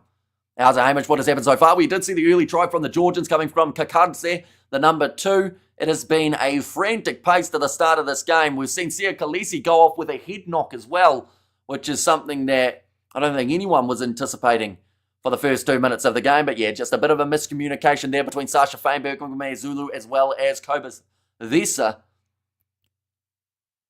Now, 5.5 minutes in, it will be the Georgian scrum feed. And come on, Georgia will lose. But give it a good fight, says Physicality. Well, the thing is, Georgia already have more points on the board than a lot of people predicted them to have for this contest. So I feel like that is a massive win in that regard. But this game far from over. Still a lot of work to go. Pack weights, 935 kgs for Georgia compared to 927 of the Springboks. It's not too often you see a side outweigh this big South African pack knock on there from Lobhard-Nedse, and now South Africa will have the scrum feed 22 metres out from the try line. And eyes off now, says Isaac. Which channel, says Luyanda. It is on Supersport on 201 or 211. I'm very excited. We have to buy the Zimbabwe jersey when it comes out, says Rugby Itch. It was a good scrum initially from Georgia, but Lobhard-Nedse just got caught on the boot of the number 8. We see there Boan Fenty. He was a very happy man with that one. Just imagine if all the South African tries that were not tries were actually taken from South Africa, as opposed for them to be allowed to keep them, says Akaris. And I think Georgia 12 to the South African 56. And what the heck, 0, says Miss. Which channel is it on? Once again, Supersport 211 and 201. That will be a free kick now going the way of South Africa. Grant Williams takes quickly and gives it off to Damian Dialendi. Now, Cobus Vesa, another attacking run. Knock on there, but they will go back for the initial penalty for offside against Georgia. And iRugby says Lily Bam. First try, Georgia says Blitz. And I don't think many people were predicting a Georgian cross the try line. First go, Georgia, says Binksy. And it's Timmy Rugby says Ruth. And Sasha Feinberg, Ngumea Zulu. Now does kick it in a touch sheet. My name, says JD. We stream the RSA Under 20. We certainly are. New Zealand versus South Africa in the Under 20 Rugby World Cup. We are also going to be covering on the channel. So anyone who is new, of course, be sure to hit that subscribe button. We will also be doing the whole of the Rugby Championship on the channel as well.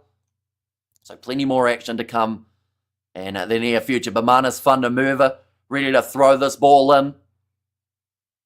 And very nicely taken by Ruan Nokia. A little bit of a trick play there, similar to what we saw for Christian Leo Willie and Cam Roygaard. And the All Blacks versus France. Quagga Smith selling as if did have possession, but soon he might just about have it. Grant Williams, cross to Cobus Vesa, 10 metres from the line for South Africa. Pick and go from Peter Stefta Toy. Ball still there. Williams looks off to the left-hand side, has Boan Fenta waiting for him. Straight on the ball for Georgia, told to get out of it. Manus van der Merwe. And that little bit closer.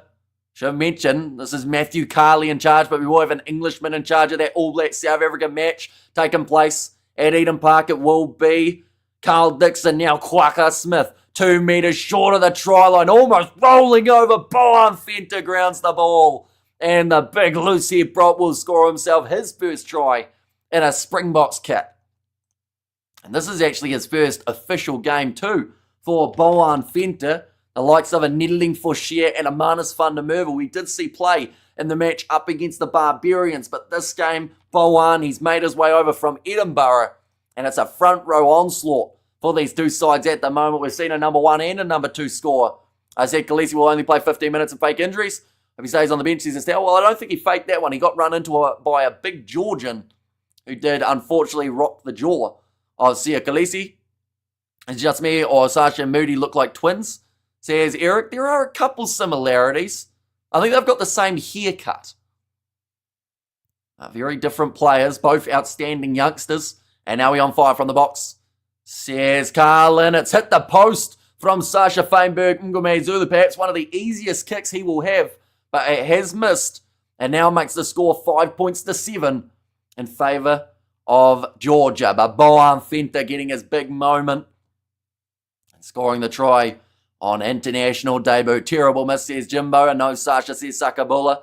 And the Springboks look brutal at the breakdown, says Sal. And the thing is, Georgia, they are a side known for their physicality and breakdowns as well. So this is a very interesting stylistic matchup between the two teams. Nicely taken by Damien Dialendi inside of his 22. Already 10 minutes passing in this match. How did Sasha miss that? I think he might have taken it a tad too casual, as I'm not sure how he did miss from there.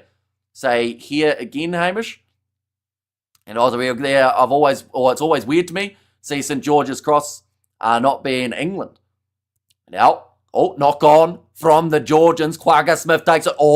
Nenashvili has hurt his knee.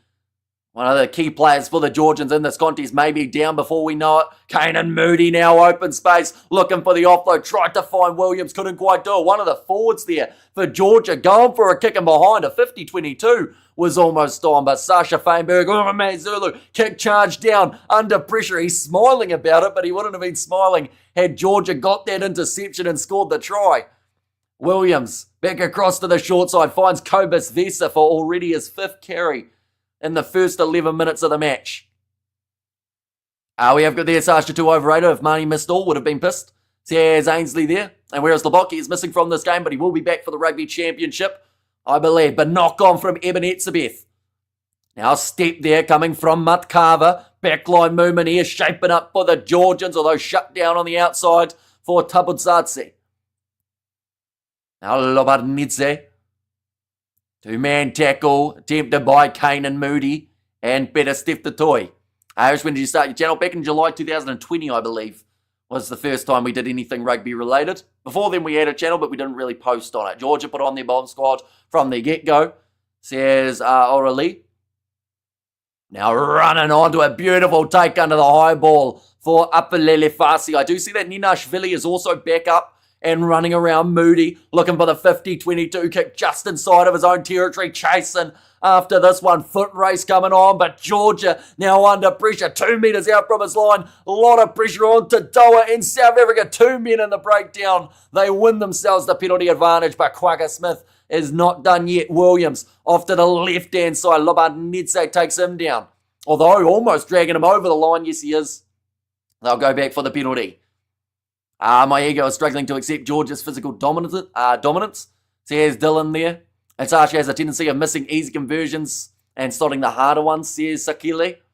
And go fussy, so glad you're playing today, says Michelle. And Amish's pronunciation of these names is top notch. Says Darren, anyone who is new, of course, be sure to hit that subscribe button. We will be back for the Rugby Championship, where South Africa have got themselves their 6 games. And also the 4 November internationals of the box will be covered on the channel as well.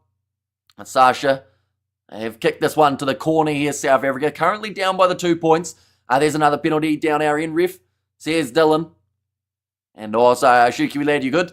Says Justin. And there as well. Okay, Kolisi back out on the field. He is all right. Quagga Smith tells him something. I don't know what the secret was, but he whispered something in Sia Kolisi's ear. And Quagga Smith will just once again make his way off. He is the super sub. And he is very rightly earned that nickname. Rolling maul here for South Africa. Starting to drive, and it's over the line. Manus van der Merwe. It's gone 1 and now 2 for South Africa, and that is not just the amount of tries, that is who has been scoring them. Van der Merwe getting his first try in an international kit. And we'll go like this. We'll go like that. Manus van der Merwe scores the try in I want to say it was around the 13th minute of this contest, so we'll just go with that. It will be close enough. South Africa now, twice they've been in the danger zone for the Georgians, and twice they have been able to score try time, says Sakile. And the Hounds have released, says Jimbo, and Gobok, says Whitman. And there too, but Sasha Feinberg Zulu at the moment is sitting 1 from 2. He's sitting 0 from 1 for today. Perhaps 1 from 2 if this kick goes over. And he's missed again. 0 from 2 for Sasha Feinberg. Zulu tried to kick that one left to right. And I'm glad this game is not a walkover, we were promised, although it will eventually be. Says so. And Rassi warned us about the Georgians and great, or the debutant scoring, says Eric. So the next man has to be Niddling for Share now. I would assume. And school starts in 3 days for all the South Africans, says Whitman. Going to be kicked off now by Georgia. Kane Moody saw himself on the big screen and gave it a little smile too. Are you going to do the broadcast for the Box versus All Blacks tonight? We certainly are. That game is going to be outstanding for the under-20s. Damien Dealindi not taking that one cleanly. Ball goes backwards and Georgia have got themselves possession. Damien Dealindi asking for a knock-on while also trying to make a tackle, was multitasking to the max. They can run from Akadlidze. Manus van der Merwe told to get out of it. Lobarnidze goes back across to the captain of Georgia, sitting 15 metres from the line. Another attacking chance for, I believe it would have been Babunashvili. Back across, I should say. Ninashvili, space on the outside. He's going to go himself, and he's just short of the try line. Looking to the short side, 2 metres from the try line now. Georgia bringing a bit of intent once more. Last time that they played the South Africans back in 2021, they scored 9 points. In this game, they might have more than that in the first 20 minutes. Pick and go around the side. Ebenetsmith and Peter Steftoy making the tackle.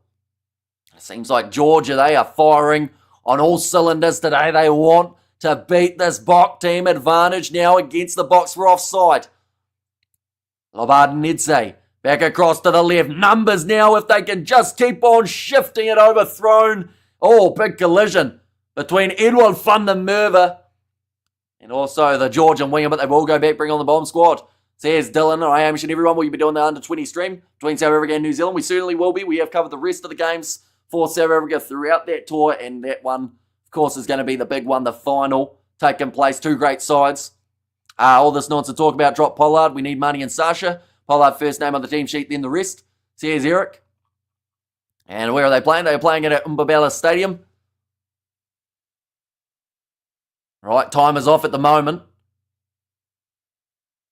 Okay, looks like Carly is just trying to shepherd a few medics off of the field. Should have been a try, says Jimbo. And Ola, lad, nice to see you again.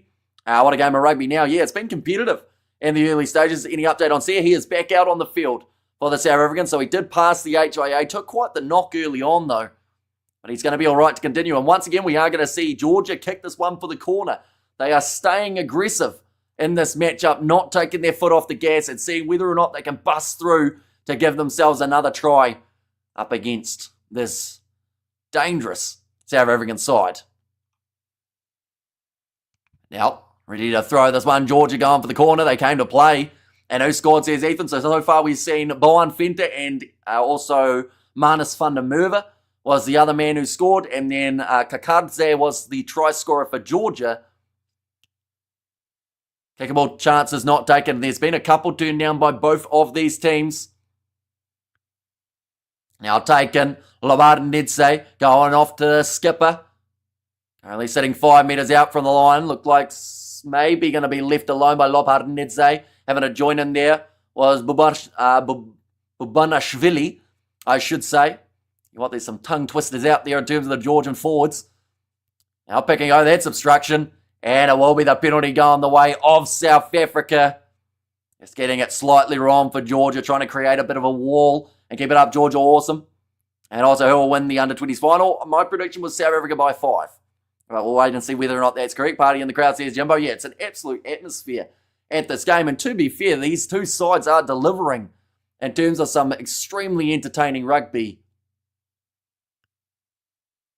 18 minutes gone in this fixture, still 10 points to 7. Marnie Libok is the best attacking 10 and Pollard the best kicking 10. Says Kanya. Which channel to watch this game live? 201 and 211 for Super Sport. By 5 only, says Random BG. 5, yeah, I think so. I think New Zealand will do all right in that game. But I do think that South Africa will get them in the end. Now, going to be available, Grant Williams. Going off to the right-hand side, Nokia looping around for Peter Steftoy. Sasha Feinberg and Zulu passes one more to Apelele Fasi, who took a huge shot from the Georgian defence. Now trying to snipe through Grant Williams. Plenty of pace. Here's Ruan Nokia with him. Flat pass out to Edward van der Merwe. Nokia quick hands to Apelele Fasi. One more pass to Moody, who shows off his strength. And as long as a couple of those ones are cleared as backwards, It will be the third try of the contest by the South Africans. That is in the 19th minute. Just aggression as soon as they had that sniping chance for Grant Williams.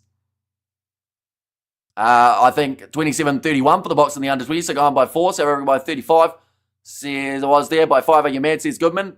That was for the under-20s game, though, not this game. This game I predict South Africa to win by about 50.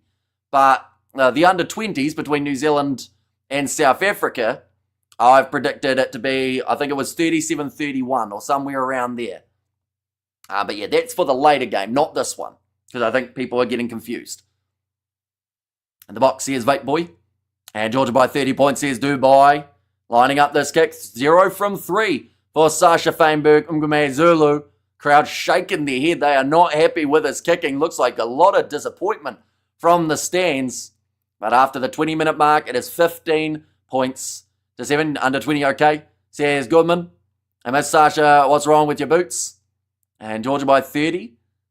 No. Oh, I assume that was someone's prediction earlier on, wasn't it? South Africa is going to win. Can you feel it? And Sasha for the HIA, says Dylan. We don't have DSTV. What channel can we watch on SABC? I have absolutely no idea about the SABC. I know that they were supposed to show the game last week up against the Italians, but never ended up doing it. Thank you very much for becoming a channel member. You now have access to those emojis, including that South African one that you see popping up in the chat every once in a while, but South Africa claiming the kickoff of the Georgians. Now rolling this one back, it is Grant Williams. It's not on SABC today, says Hazel. Kicked high, Edward Funner. Merva looked like he was going up for it, but it will be Eben Etzebeth who does glide through the air and manages to claim it. Now Sasha Feinberg and Gumay Zulu going across to Peter Steptoy, finds Edward Funner Merva. In fact, this time it's Kurtley Arendse. And he is wrestled into touch by the Georgians. And will now be another line-out opportunity. And Hamish, who do you think is more accurate for under-20s? Or what do you think is more accurate for the under-20s? 27 points to 31? Or 37-40 for the Boks? One of the two. Either way, it's about the same scoreline, isn't it? And Sasha not converting the kicks is baffling, says Kanya. And yeah, 3 in a row. Like, I know this is going to sound bad, but I know Marnie Libok gets a lot of stick when he misses one. Like, imagine if Libok had missed these 3. He'd be getting crucified at this point in time. But it just seems a bit strange that Sasha isn't connecting too nicely with them. Peter Steptoy making a great tackle. Now Lobhard Nedze once again going off to the short side, finds Akhaladze. And Sasha grew up too quickly, says Ernest. And get Polly on the field, says Dylan. Oh, Eben Etzebeth offside, so has to leave that one alone. And Lobhard Nedze gets it up in the air. Knocked on by Kurtley Arendse. And will now be the scrum for the Georgian. And Sasha Brew, you are not in a bot kick through the big poles. And kicks were all from the right-hand side. Says Jimbo there, and Sasha must go agreed. Says, it's me, Trey. And come on, Polly, says Michelle. Let me see it there, Kurtley Arendse. He got a decent jump at it. You think South Africa going to win? I think so. Yes, I think they've got a pretty decent chance at this point in time. Don't get me wrong, like Georgia have come out like a house on fire here, which is exactly what people wanted to see. What happened to the Hendrick brothers? They got sacked by Rassie. They were both in the initial squad, I believe, and then they both got ditched as he kind of squashed the side down a little bit in terms of the numbers. I hope South Africa wins this game. See, here's Ethan. That pass leading up to that try was so forward disgraceful, says Dubai. Yeah, it didn't get checked, which was a little bit surprising, but try did stand. We see someone very fired up wearing that Rugby World Cup 2019 jersey, I believe, and then there's also a 2011 jersey in the stands as well for the Boks. I love you, Sheldon, says Margot. And Kurtley Arendse is literally a Springbok, says Jimbo. And how is Ireland playing so far? I assume you're talking the under-20s. I know that they were losing to Spain at one point. I haven't heard an update since then, though. Now, possession 51% in favour of Georgia. So throughout the first 22 minutes, they have had just a little bit more. And they've had 3 less handling errors than South Africa too. But now big scrum coming in. Georgia get themselves the penalty advantage. Backline movement here. Oh, knock on from Ninashvili, who almost got a rock bottom from Damien Dialendi. And 37-38, who's the ref for this game, is Matthew Carley. And I am always good to listen to your commentary, says Tessa. It is greatly appreciated you being here for the stream. Anyone who is new to the channel, of course, be sure to hit that subscribe button. We're on the road to 68,000 subscribers. So if you want to help us get there, be sure to hit that subscribe button too. Once the Rugby Championship squad is announced, we will, of course, be letting you know.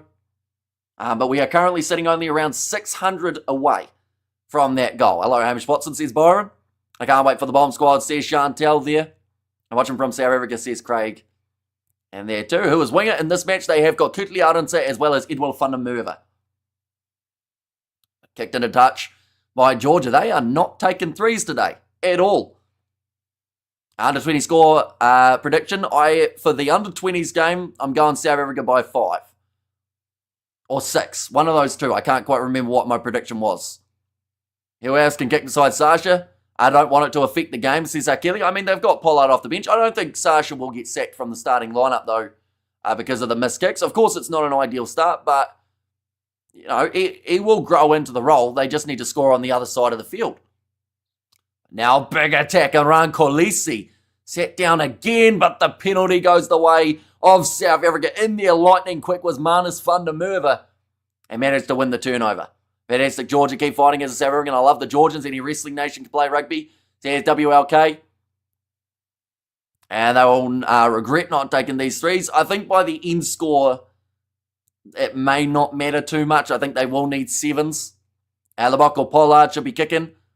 Not Sasha Feinberg and Gumea Zulu. And also a new member, Ethan. Thank you very much for your membership. You will now get access to those emojis on the channel, including the South African one that pops by every once in a while. Manus van der Merwe right onto the ball. Malcolm Marks-esque, I guess you could call it. Now with the line out. And yeah, Georgia knows they can't win this match with a couple of threes. Says Big Rig. Plus, if they were to take a 3, that puts them back inside of their own half. And that is a very dangerous spot to be up against the South African team. As each time they've visited the 22, they have looked like scoring, and most of the times they have. Now rolling this one back, Grant Williams. Goes to Sasha Feinberg and Gumea Zulu, who will fire it up high. 25 minutes through this contest. In the air, Edwin van der Merwe, beautifully taken by him. Now pick and go from Damian Dialendi, who does decide to play half. Grant Williams gets the ball off to the left-hand side. Sasha goes to Fassi now. Skip pass through the hands. Great diving take from Kutli Arendse, who keeps the ball alive.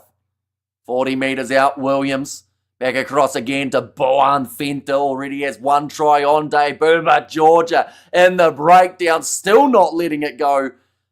And the penalty goes the way of the away side. Looks like maybe a little bit of a cut for the Georgian number 3. Atsauri, I think it is. What other channel are they playing on? So they have got it on 201 and 211 in South Africa. Rassi is going the stick for this dismal first half effort. At the same time, I'm so impressed by Georgia's performance. Georgia have looked really good in this first half. And, like, South Africa have had a couple handling errors, don't get me wrong. But, like, Georgia, they have thoroughly impressed, I think, a lot of people with how aggressive and how competitive they have been in this match so far. And take the 3, Georgia, says Dylan. I wish they stopped the skip passes, says Stormer. And also, thanks was wondering, says a random BG in there too, but now showing a shot of the crowd. Not many people looking too overly excited at the moment in the stands. They are waiting for that next big moment. But for now, we do see the Georgians with another line out.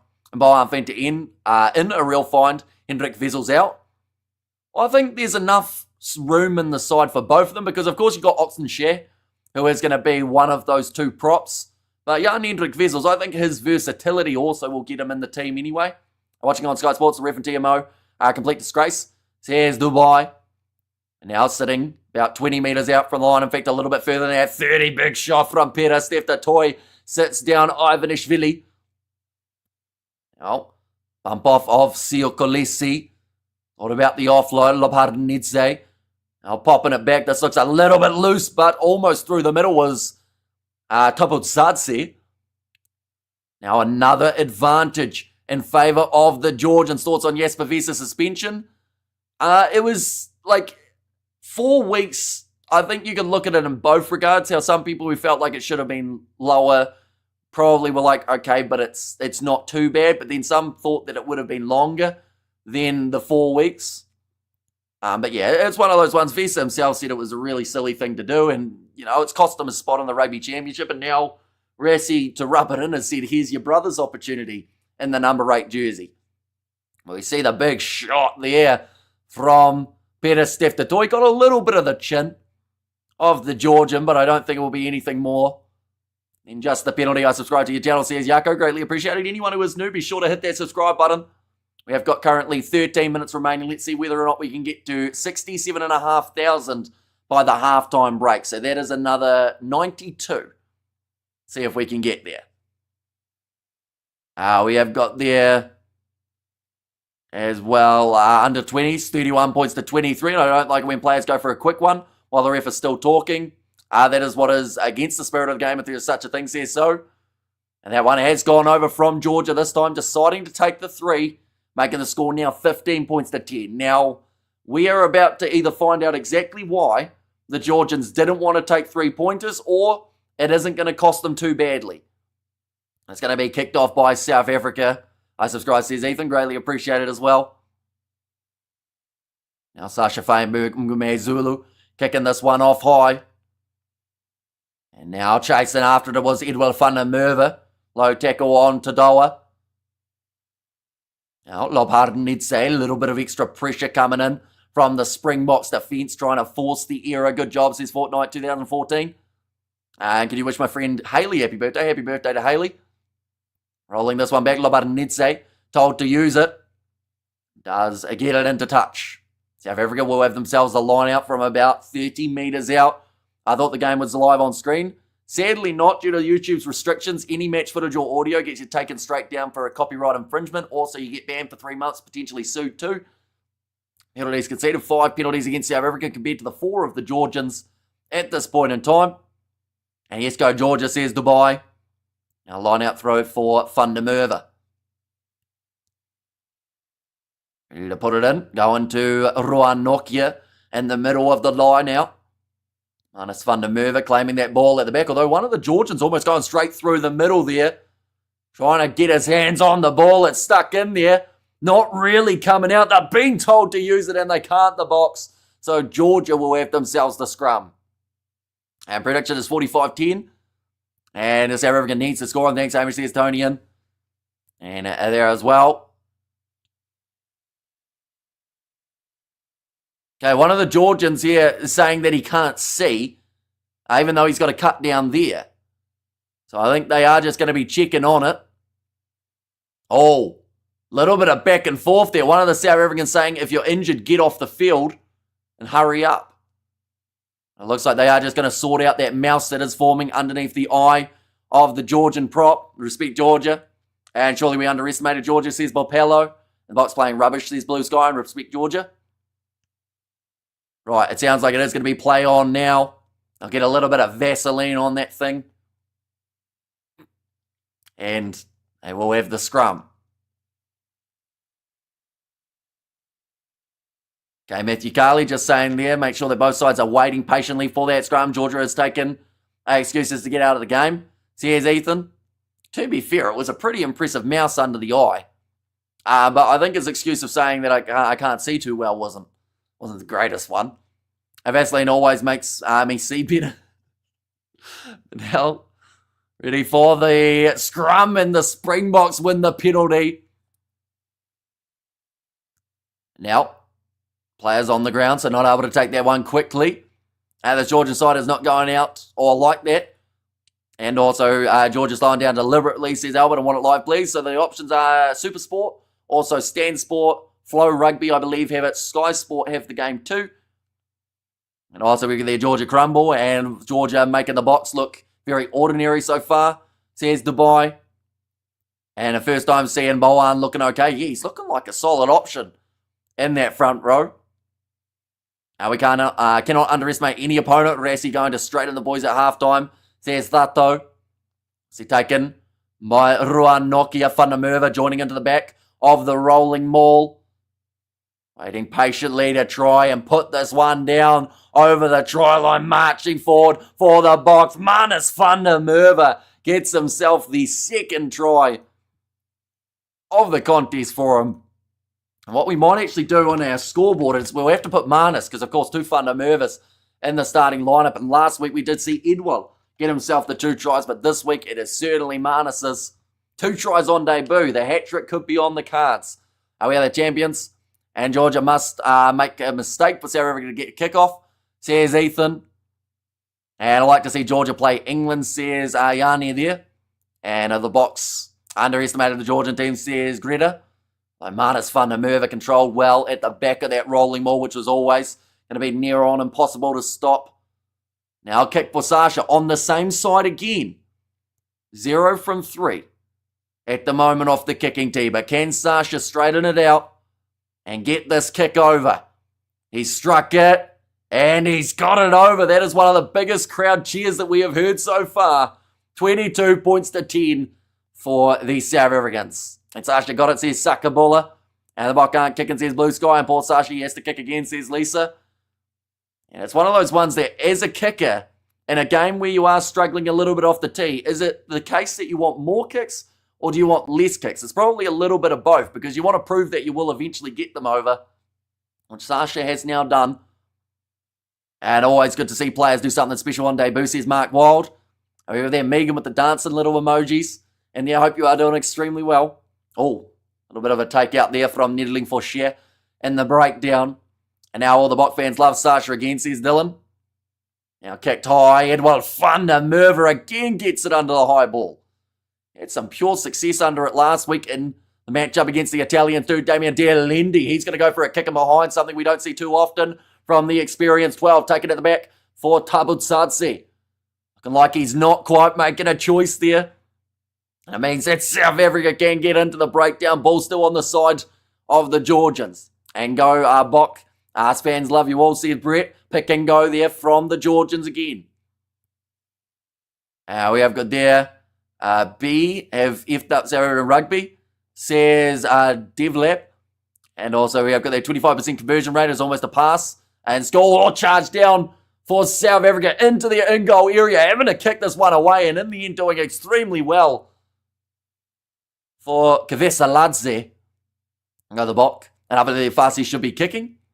And also sworn by the Bok. And you can be an honorary Bok, says Yanni. And there as well. Oh, sorry, Janie, rather than Yanni, my bad. And Sasha needs to calm down, put him in the Colby, or in with Colby, or better step to Doi for a month, learning humility. Says Tobin, we have got the donation from Vanita. Thank you very much for your generosity. And go the Box, says Mbasa. And I am sure that the Box will win. Currently 52 carries for South Africa. They are starting to take back over in the possession stat, which is exactly what they would have liked. Claimed again. Manus van der Merwe throws it straight to Ruan Nokia. That is the most popular move. We have seen that line out time so far for the South Africans. Ball off the back. Grant Williams goes to Damian Dialendi in the middle of the field. Now Williams. Ball again to Manus van der Merwe. Williams. Short ball to Cobus Visa. Still making meters every single carry at the moment, but the counter right there from the Georgians, and they will get the ball back. Now Tabutsadze kicking it downfield, looking to clear his lines. Bit of space in behind Sasha Feinberg. Ungame Zulu is back to cover. Passes it across to Upper Lele Fasi round the halfway line. With the up and under. Georgia running onto it. And Nenashvili knocks it on. South Africa 25 metres out with the scrum. Go commentary. Amish, you always rock it, mate. Says Brendan, I do appreciate that a lot. Anyone who is new, be sure to hit that subscribe button. Like I said, we're on the road to 67,500. We are getting close. We're only sitting around 60 away. So if you haven't already, be sure to hit that subscribe button. We are going to be here for the whole of the Rugby Championship. Also, when the lineups are announced for the South Africans, we will be letting you know. Also, the under-20s game later on up against New Zealand. We'll be covering that one on the channel too. Welcome back in the house, H. Our defence is letting us down. We see a better second half, says Jan there. And whereas Fuff will be making his way off the bench. 3.5 minutes left in this first half. We have got there, do you have a YouTube play button? I do not. You need 100,000 subscribers to have one of those, but we are currently 2/3 of the way there. Fun fact. A few people, I think one of those, they did say was it Miss Africa or Miss South Africa or something along those lines? In the stands now, big scrum from South Africa again. They have got the penalty advantage. Graham Williams, wide cutout pass, goes to Edwell. In fact, this time it is Kurtley Arnse, and a little knock on from Williams in the breakdown, but they will go back for the initial penalty. Any comments on the game between New Zealand and France? France once again brought a very tough style of rugby to the Kiwis. New Zealand far from their best. A lot of reshuffles. And, I think that overall France did have a pretty decent series. I know that they didn't win any games, but they did a lot better than you would expect. And also, was Visa sent off again, says Kathy? Jesper Visa, he was suspended for 4 weeks, but Cobus Visa, he is playing in the number 8 jersey. I brought your membership to support you, says Ethan. It is hugely appreciated. Of course, you were those emojis, so be sure to put them in the chat as well. Bok not protecting against the counter ruck, says Jimbo.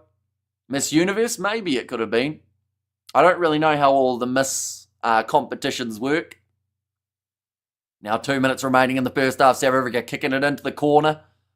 Now another chance for the line out. Kickable goals not taken. South Africa have turned down 4 at the moment in this matchup, but again it is gained by Ruan Nokia, setting up for the rolling maul once more. This could be a Manus van der Merwe hat-trick if he is lucky. It would be on debut night this time. It's not really moving. Williams hanging on to it this time, leaves it alone. Georgia defend it well. And there's no advantage in play. Knocked on, I think, from South Africa. Yes, it was. So a mistake made by Visa. How would you risk it with Sasha, says Big Rig Joe? I think that his kicking hasn't been on point today as of yet. But, he still offers you a lot on attack over some years. I've also going to have a YouTube channel. So, yeah, Yucca, so hopefully it does go extremely well. And what is the score at the moment? The score is 22 points to 10 after 38 minutes. And also, hi, all that just joined, was expecting South Africa to be a bit further ahead. What's going on? I would say the handling has hurt South Africa a little bit. They've currently had the 5 drop balls compared to Georgia's 2. But also, Georgia have played a lot better in this game than many expected from them. So I do think that they deserve a lot of credit for how the score line sits as well. Arasi will change kickers. And yes, Pavisa looks like human Shrek. Maybe a little bit. Not a massive amount, though. He's built like him, though. Big, solid bloke. And yes, Pavisa, South Africa for life. South Africa for life. So here's Mundela there. And how are you still awake? I've been with you since 9 a.m. South African time and I'm knackered. So here's Robin. And we have still got one more game coming around the corner. The position at the moment back in favour of the home side. 52% for South Africa compared to the 48% of the Georgians. Tackles made. 75 for Georgia in this contest. I think we're going to see a lot more made throughout the second half as well. South Africa needs a new kicking coach. First money now, Sasha. This will kill us against the Ball Blacks, says FG. And Georgia playing so much better than they did versus Ireland, says Jimbo. And guys, see you later. There's Yaku. We will see you later on. Now 9 minutes remaining. 9 seconds remaining of this half. Checking comments, Sasha not doing great. 1 from 4 at the moment off the kicking tee. Did miss his first 3. Had some decent moments with the ball in hand, though, in that first half. And I would say with the amount of time that has been used up here, Georgia will be able to kick this ball out if they can retain the scrum. Going to half-time, 12-0 or 12 points down. You'd have to consider that as a mini win for the Georgians, you would think. There is the half-time siren. Lobard Nedze, it's gone down in South Africa. Get themselves the penalty again. So it seems like now at scrum time that it isn't quite going the way the Georgians would like. South Africa shouldn't mess with a winning team. Says Leon, and will Honeycomb be ready for the Rugby Championship? We miss him with 8 with Jasper out. I don't think so. I think it's a relatively long-term one. Or Honeycomb, maybe November if he's lucky. I kind of like the idea that we are playing friendlies or games against other countries besides the usual ones. Interesting to watch, says Sayo. And I'm impressed with Georgia, says Jackals World, but South Africa opting to go for the scrum now rather than taking on the corner. They do love these scrums, the Springboks, Manus van der Merwe, kneeling for Shea, Boan Venter. Of course, the more scrums that they can have, under their belt after game one, the better.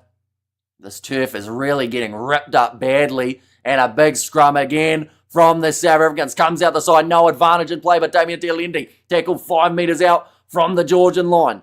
Grant Williams crossed to Peter, Steph Toy offloads to Sasha Feinberg, Ngome Zulu, who does knock it on. Georgia kick it into touch. And that'll be the end of the first half. 22 points to the 10. Yeah, the kicking coach of the Box sucks. Money had to get his provincial coach in to help him on more than one occasion, says Gabriel.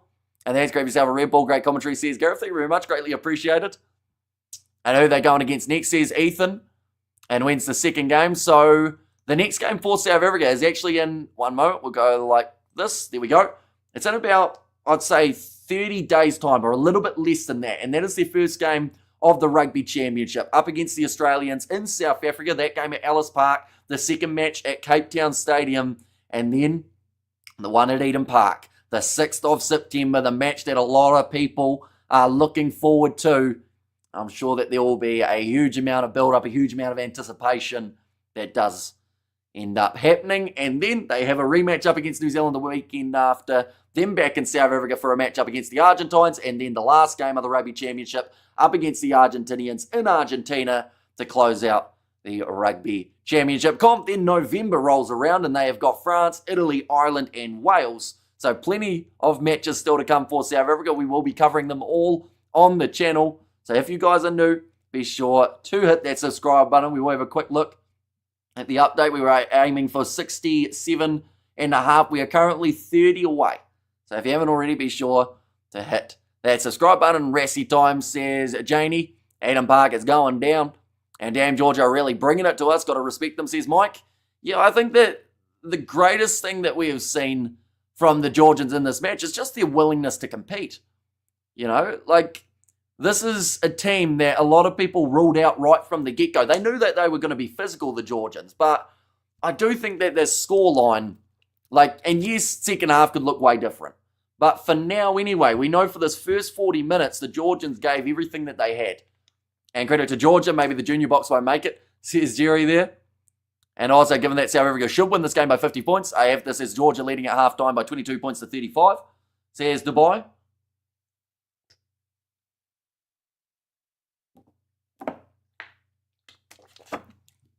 And play our under-20s versus Australia, we need rest. And before the All Blacks, says FG. I love this channel. Says Michael in there as well. And I have internet problems by me. Cannot stream the match, says Yarnley. So hopefully they are sorted in the relatively near future, I should say. All right, guys, on which channel, please help me. 201 or 211 are the two options on Super Sport. And Sasha must present oranges for halftime refreshment.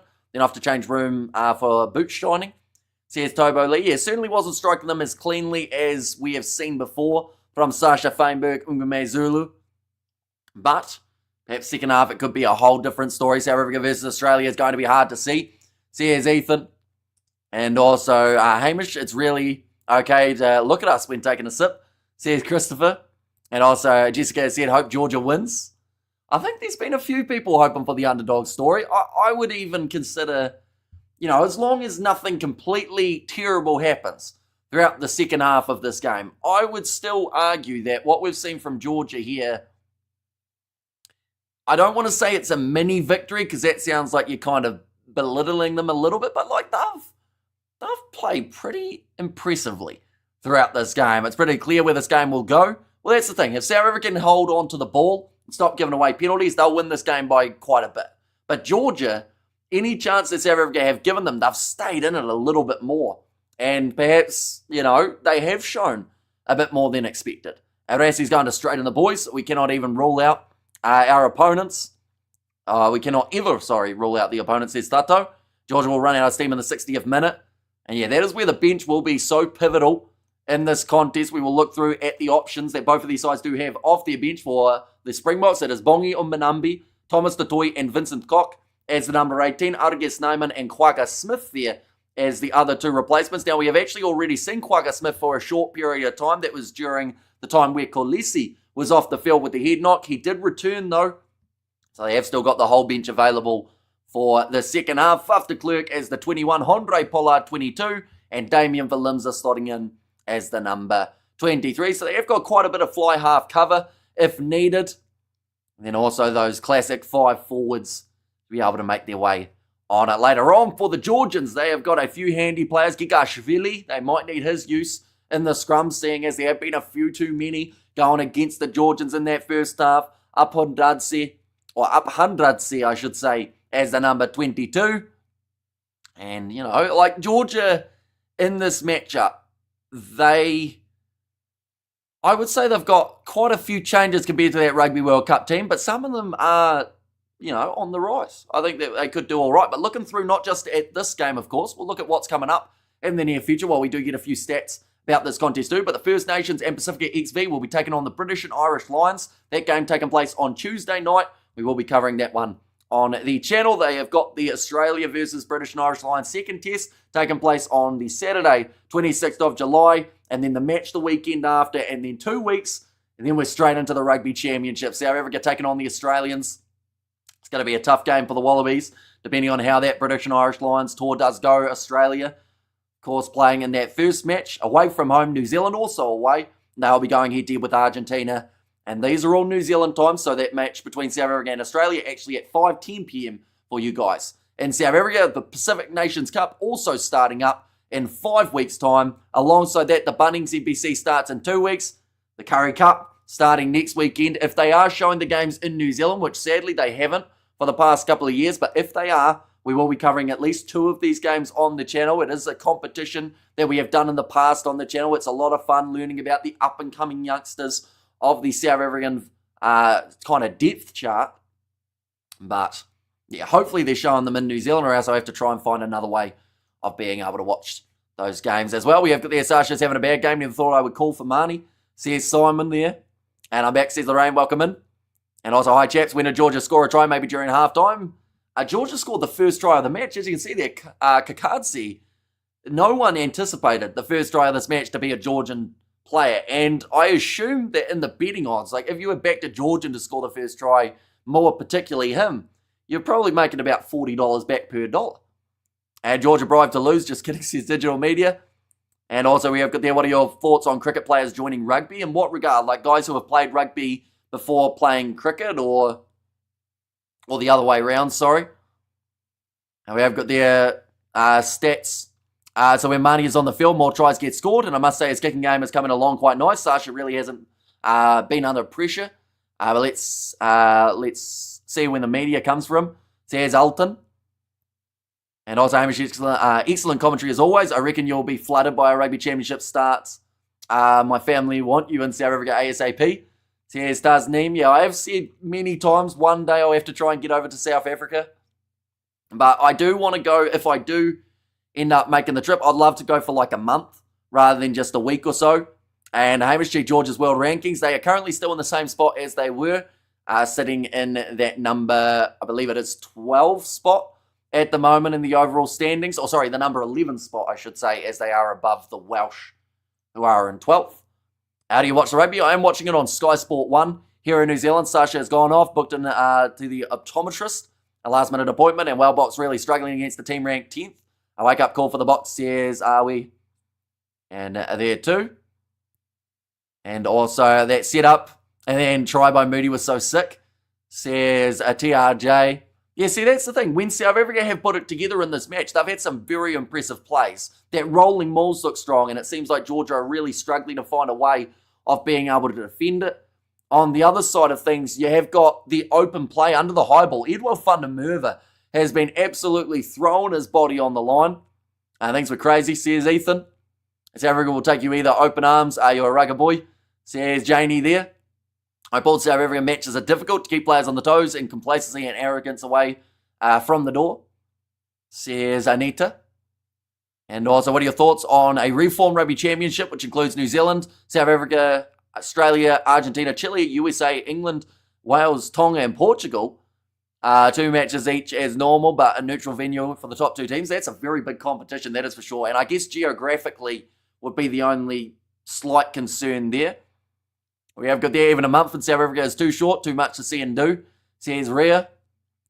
Well, I think you're allowed to stay for, isn't it like 12 months before they say you got to leave because is it your visa or not even your visa? I think you're just allowed to stay for that long without getting in trouble for overstaying. Is South Africa going to back all the European teams?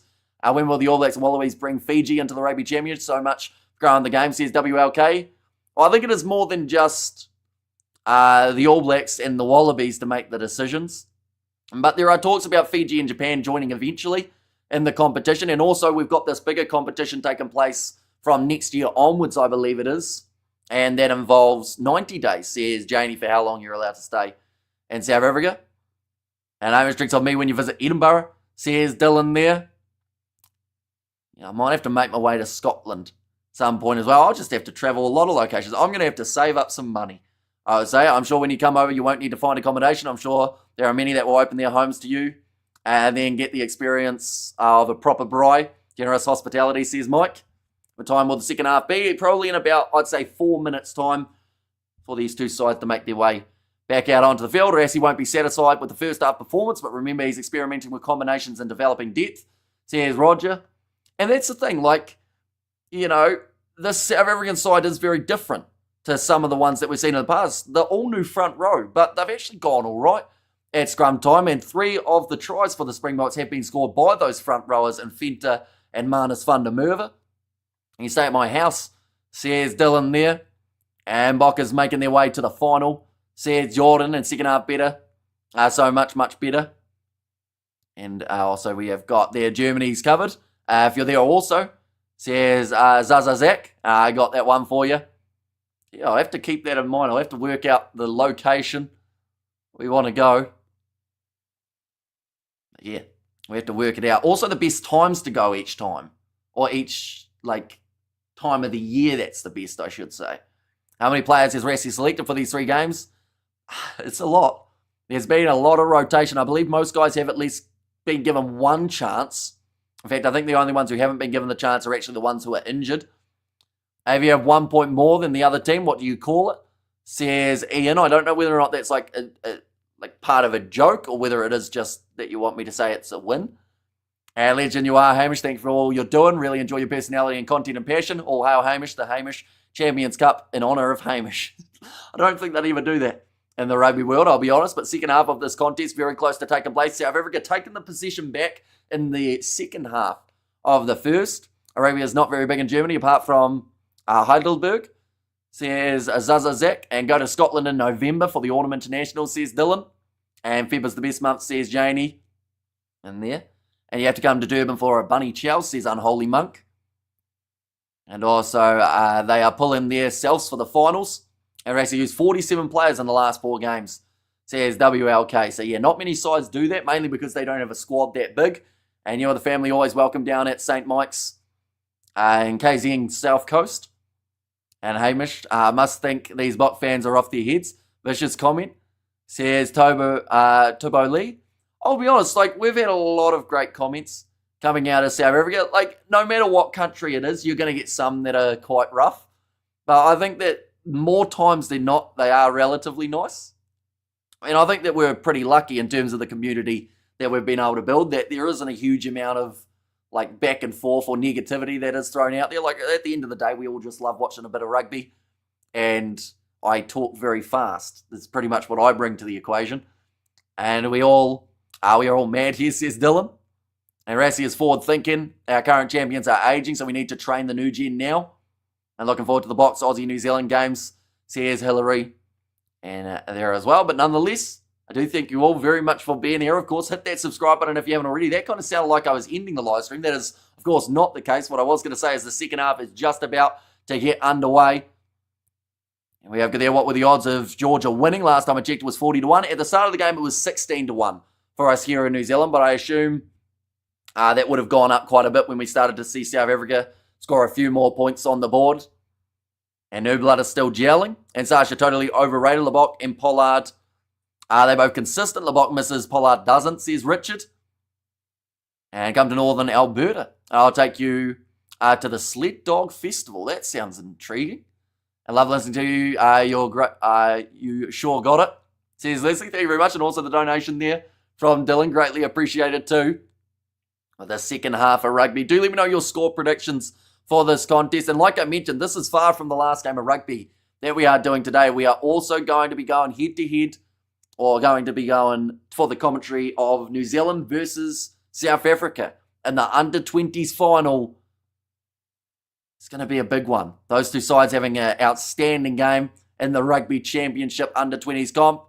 Do you rate the players after the games? Not normally, no. I feel like rating players is a very dangerous game because there's no one that's going to absolutely agree with every choice. And I feel like rating guys, it all comes down, I would say, to just opinions, really. So, some ratings you see that are quite good, and others are just pretty much personal preference in that regard. But we do a post-match review, which we normally release about 30 minutes after the game has taken place. But Sasha Feinberg, Mbombela Zulu kicks this one off, and we are back underway for the second half. Nicely taken inside of the 22 by the Georgian 6, Ivanishvili, sitting in Morocco for work. Thanks so much for the commentary. Go the Bok, says Christopher. And there as well, it is greatly appreciated you tuning in. It's gone into touch. South Africa now with the line out, sitting about maybe 32 metres out from the Bok line. The Bok scoring points in games is against the spirit of rugby, says Dylan. And also, Bok's coming for Eden Park, says Chris. And yeah, it's going to be an outstanding game. The 6th of September, I'm sure there will be a lot of alarms set for that game. And I just really hope it delivers. And I've said it the whole way through, as long as it's an outstanding game and one to remember, I think that's the biggest thing, because it is going to be one of the biggest games, if not the biggest of the year. Oh, ball off to Moody, just knocks it on off the short pass of Sasha. Cleaning it up now, just out from their own line here. Lobhardnidze does get it into touch, and it will now once again be a South African line out. This performance at Eden Park from the Bok will result in a 50-point loss, says Shongololo, although this is, of course, not the team that they will put out on the field for their Eden Park test match. There might be a few switches and a few guys who do keep that spot. And come on the Bok, says Jordan. And the Bok is the best, says Elise. And there too, but currently we are sitting 90 seconds into the second half. Thrown in by Manus van der Merwe, who is chasing the hat-trick. He has already got himself the two. Sasha with the short ball to Kobus Vesa. Extremely busy on attack throughout this game. Oh, and a drop ball from Peter Stefta Toy. That is uncharacteristic of that man. Now Vesa trying to make the tackle on Ninashvili. Loose balls. Georgia losing about 30 metres here. I would have thought they'd go back for the scrum, but Lobhardnidze tackled low by Williams. Looking for the offload again, shoveling it on for Georgia, and they will now go back for that initial scrum. I do actually see that Gigashvili has made his way onto the field. So Georgia making the change relatively early on. Useless fact, 21,432 people in the world are named Hamish. The most prevalent country is New Zealand, where 6,232 people bear the name. About 1 in every 728 individuals. Well, I'm one of those 728. And what a mess, says Dylan. Yeah, that one was a little bit scrappy overall. Now, ready to feed this ball in. It looks like the Boks are getting ready for the bomb squad, or at least the... Is it the bomb squad when it's only the 5-3? Or does it have to be the 6-2? Because, I mean, they've still got some pretty massive timber making their way off of that bench. Looked like it was going to be 4 of the forwards. A free kick goes the way of Georgia now in the scrum. What is your best bick? My best bick. My best bick. My best bick. I have been utterly confused by that. I'm not sure what the meaning of the word bick is, if I'm honest. Here in New Zealand, bick is like a brand of pen. So if you're talking about my best pen, I actually have one with the Kiwi lads on it, so I quite like that one. But now, ball is going to be there for the Georgian once again on the halfway line, driving tackle. Akhaladze can't get through, nearly for sheer into the breakdown. Are you best big pen? And also come on the bet. You're my favourite Bok, or my best Bok. In terms of this match, I would say... Manus van der Merwe, it's hard to say that he hasn't been the best in this contest due to the 2 tries. Edward van der Merwe's work under the high ball, though, has been actually really strong. Now Sasha Feinberg, Ngome Zulu kicks it from the back, chasing after this one. Aerial challenge, Ninashvili manages to take it and kick it back downfield, but beautiful hands from Grant Williams. Now kick downfield, and it looks like a 50-22, no, not quite. Claimed by the Georgians. Now trying to step Damian Dialendi, putting the pressure on. Ball knocked free. And it will be a South African line out. 5 metres out from the line. We replace the majority of the forwards. In one go, or likely always be called the bomb squad. My 2 cents, says Gareth.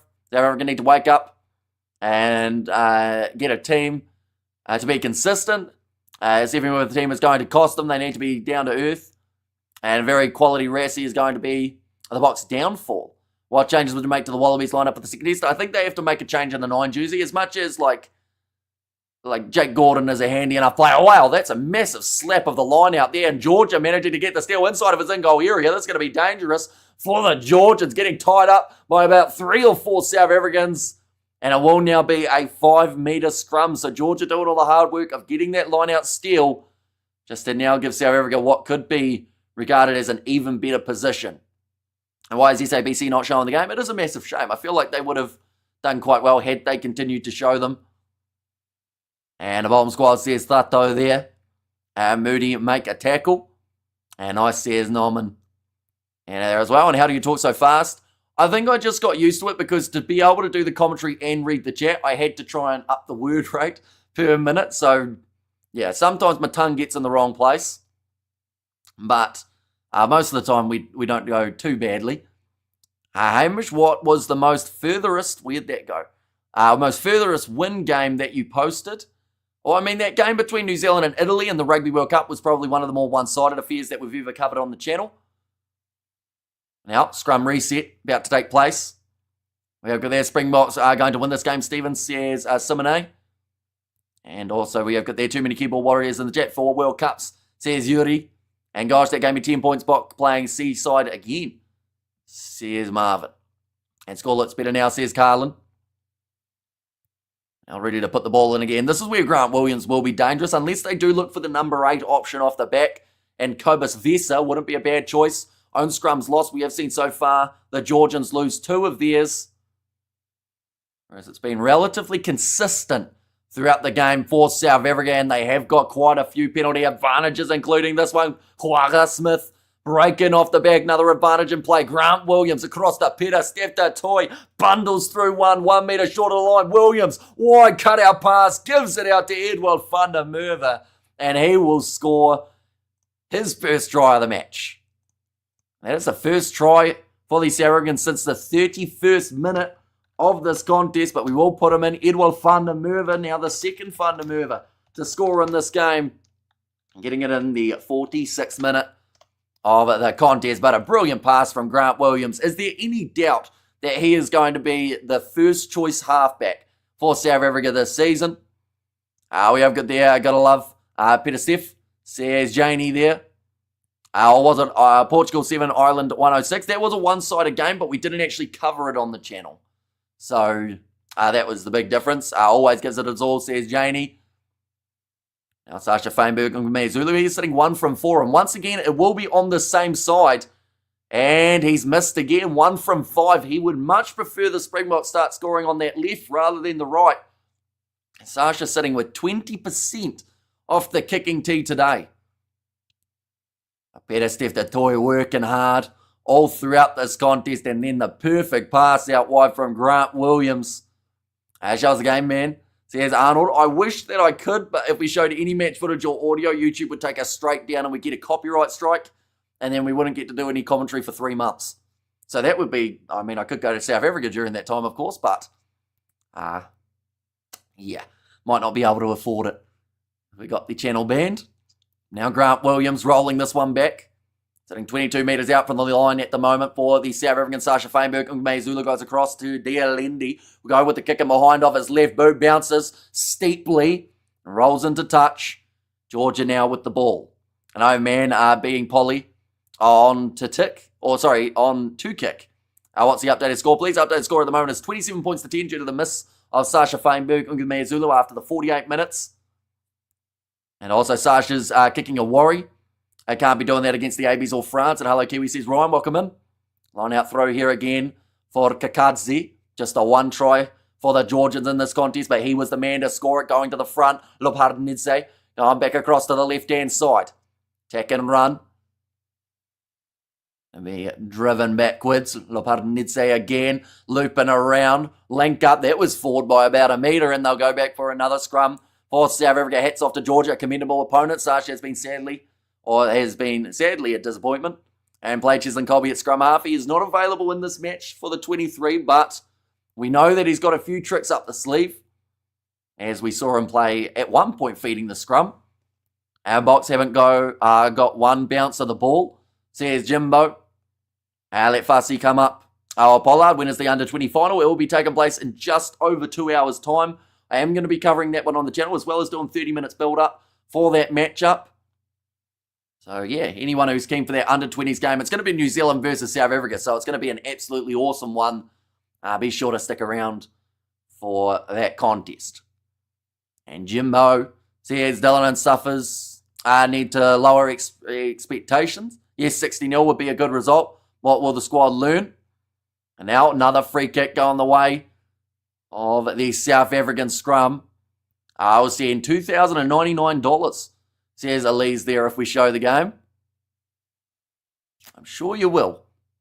Quagga Smith sitting 32 metres out from the line. Now popping it back, Umbanambi, who has made his way on the field. Kolisi lined up from a long way back and smashed backwards. We did see Eben Etzebeth targeted in that first game up against the Italians. Perhaps Georgia trying to play that physical game with Kolisi here too. Sasha Feinberg, Ngume Zulu kicks it high. Edward van der Merwe chases after it, this time claimed by the Georgians. There was a knock on, first from Georgia, then from South Africa, so they will once again have to scrum the box. And come on, Sasha. Time to miss. And also, will not cover the copyright suit, says Dylan. At 8 points on conversion, missed unacceptable, says Brett. And big tackle on Kolisi, says Sakabula. We're going to see it here in slow motion. Lined up and hit hard.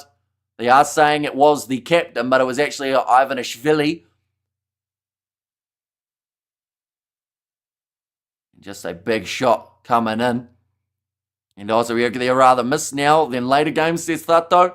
And who did Quagga replace if Sia is still on? So Quagga replaced Khaleesi, who went off for an HIA, but then he did pass it. So he was able to make his way back on. I want to create live stream. So here's Cornelius. And maybe Sasha needs a full URC season, playing at 10 for the Stormers to settle into the 10 role. At this stage, Marnie looks like Pollard's deputy. And Sarah's getting mangled today. So here's Dylan. And now it looks like Georgia, why have they taken the ball off the South African? Okay. Love Nedse just trying to convince you. Now, it was a knock-on from George. Oh, no. Actually, to be fair, was there a knock-on from the Georgians? We're seeing a replay here of Ninashvili and Kurtli Arnsa going up for it. Now, Ninashvili did catch that ball before it was dropped. Maybe it came off the Quagga Smith, but Quagga Smith now on the field. That is for Cobus Visa, I should mention as well. As Kolisi is still out there. And also a big tackle from Kolisi. Says Sky, but now it is going to be the scrum. Hamish, you will see me on live TV next year because I will be playing school rugby for gymnasium. Says Yako. The Mexican wave going around the stands at Mbombela Stadium. 9 handling errors from South Africa. That is quite the substantial number, but a big scrum from the box trying to get the penalty, but it will go the way of the Georgians. We haven't done too badly at scrum time. Have you played or bought NRL 26? Not yet. I looked at it and I wanted to buy it, but then I saw how much it was and saw how many bad reviews it was getting. So I thought I'd better wait a little bit longer. But the Ultimate Team side of things does look pretty cool. And game time play per player must be well managed for big later games. Says Hillary. Now Georgia again will get ready for this line. Now Vincent Koch is on the field for Niederling Fouchier, the only starting front rower for the South Africans who was unable to score himself a try. I had much again. Penalty the wrong way, says Jimbo. Also, please game. Says, it was there from Elise, and also the try, says Sky. You wanted to buy what, please? It was Rugby League 26. It's a game similar to Rugby 25. But, yeah, it's a bit broken at the moment. Unfortunately, Lobhardnidze looks like he is about to go off. Is he going to use it? He's got to use it very soon, and he does now. around the halfway line for the Georgians. A knock on there off the big contact of Peter Steph-Toy. Huacha Smith offloads it up. Loose ball, really scrappy there. It's still on the side of South Africa. And oh, says Carlin. And there, well, or as well, I should say, Sasha Feinberg, my tongue's in the wrong place. Kane and Moody now charging forward, tries the grubber, and it will be the ball for Ninashvili. And a bottom video game released in a broken, unfinished state, then pushing microtransactions, no way. Says Big Rig Joe. Yes, sadly has become a thing of commonness, I guess you could say. And we have got there, come on boys, this is not the score at this stage. Now charged down by Damien Dialendi into the in-goal area. They can actually just put that ball out, but Georgia have decided to kick it. In fact, sorry, they could have put that ball down for the goal line dropout, but instead now it will be a 5-metre line out for South Africa yet again. How much time left? Still another 27 minutes remaining. Where's the tries, boys? Says Janie there. Yeah, I have an Xbox and I can't play career mode. I was ripped off, never again will it again. Dialendi might have got something in the eyeball there, unless maybe he charged it down with his face. The way he's reacting there. Oh, I smacked him right in the mush for Damien Dialendi, but the Georgians could have forced it for... that's hit him square on the nose for Damien Dialendi. Looks like he's going to be all right. Maybe. Looks like his nose is starting to swell up just a little bit here. And ouch, he says Jimbo, and ball hit his face. Ouch.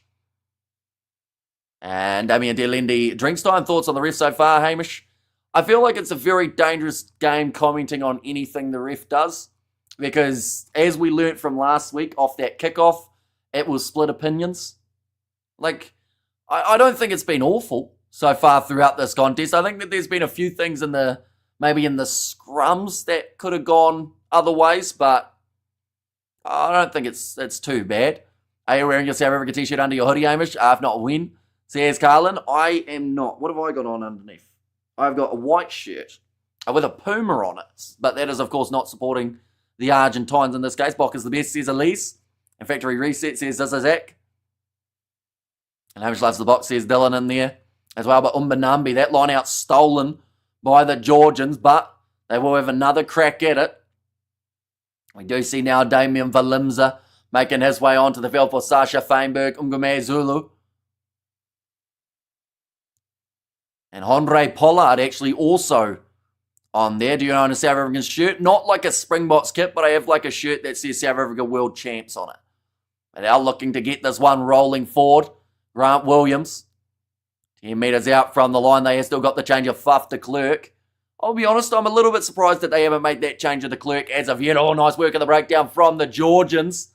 Although, player not rolling away, so the penalty advantage goes against the Marges Neyman.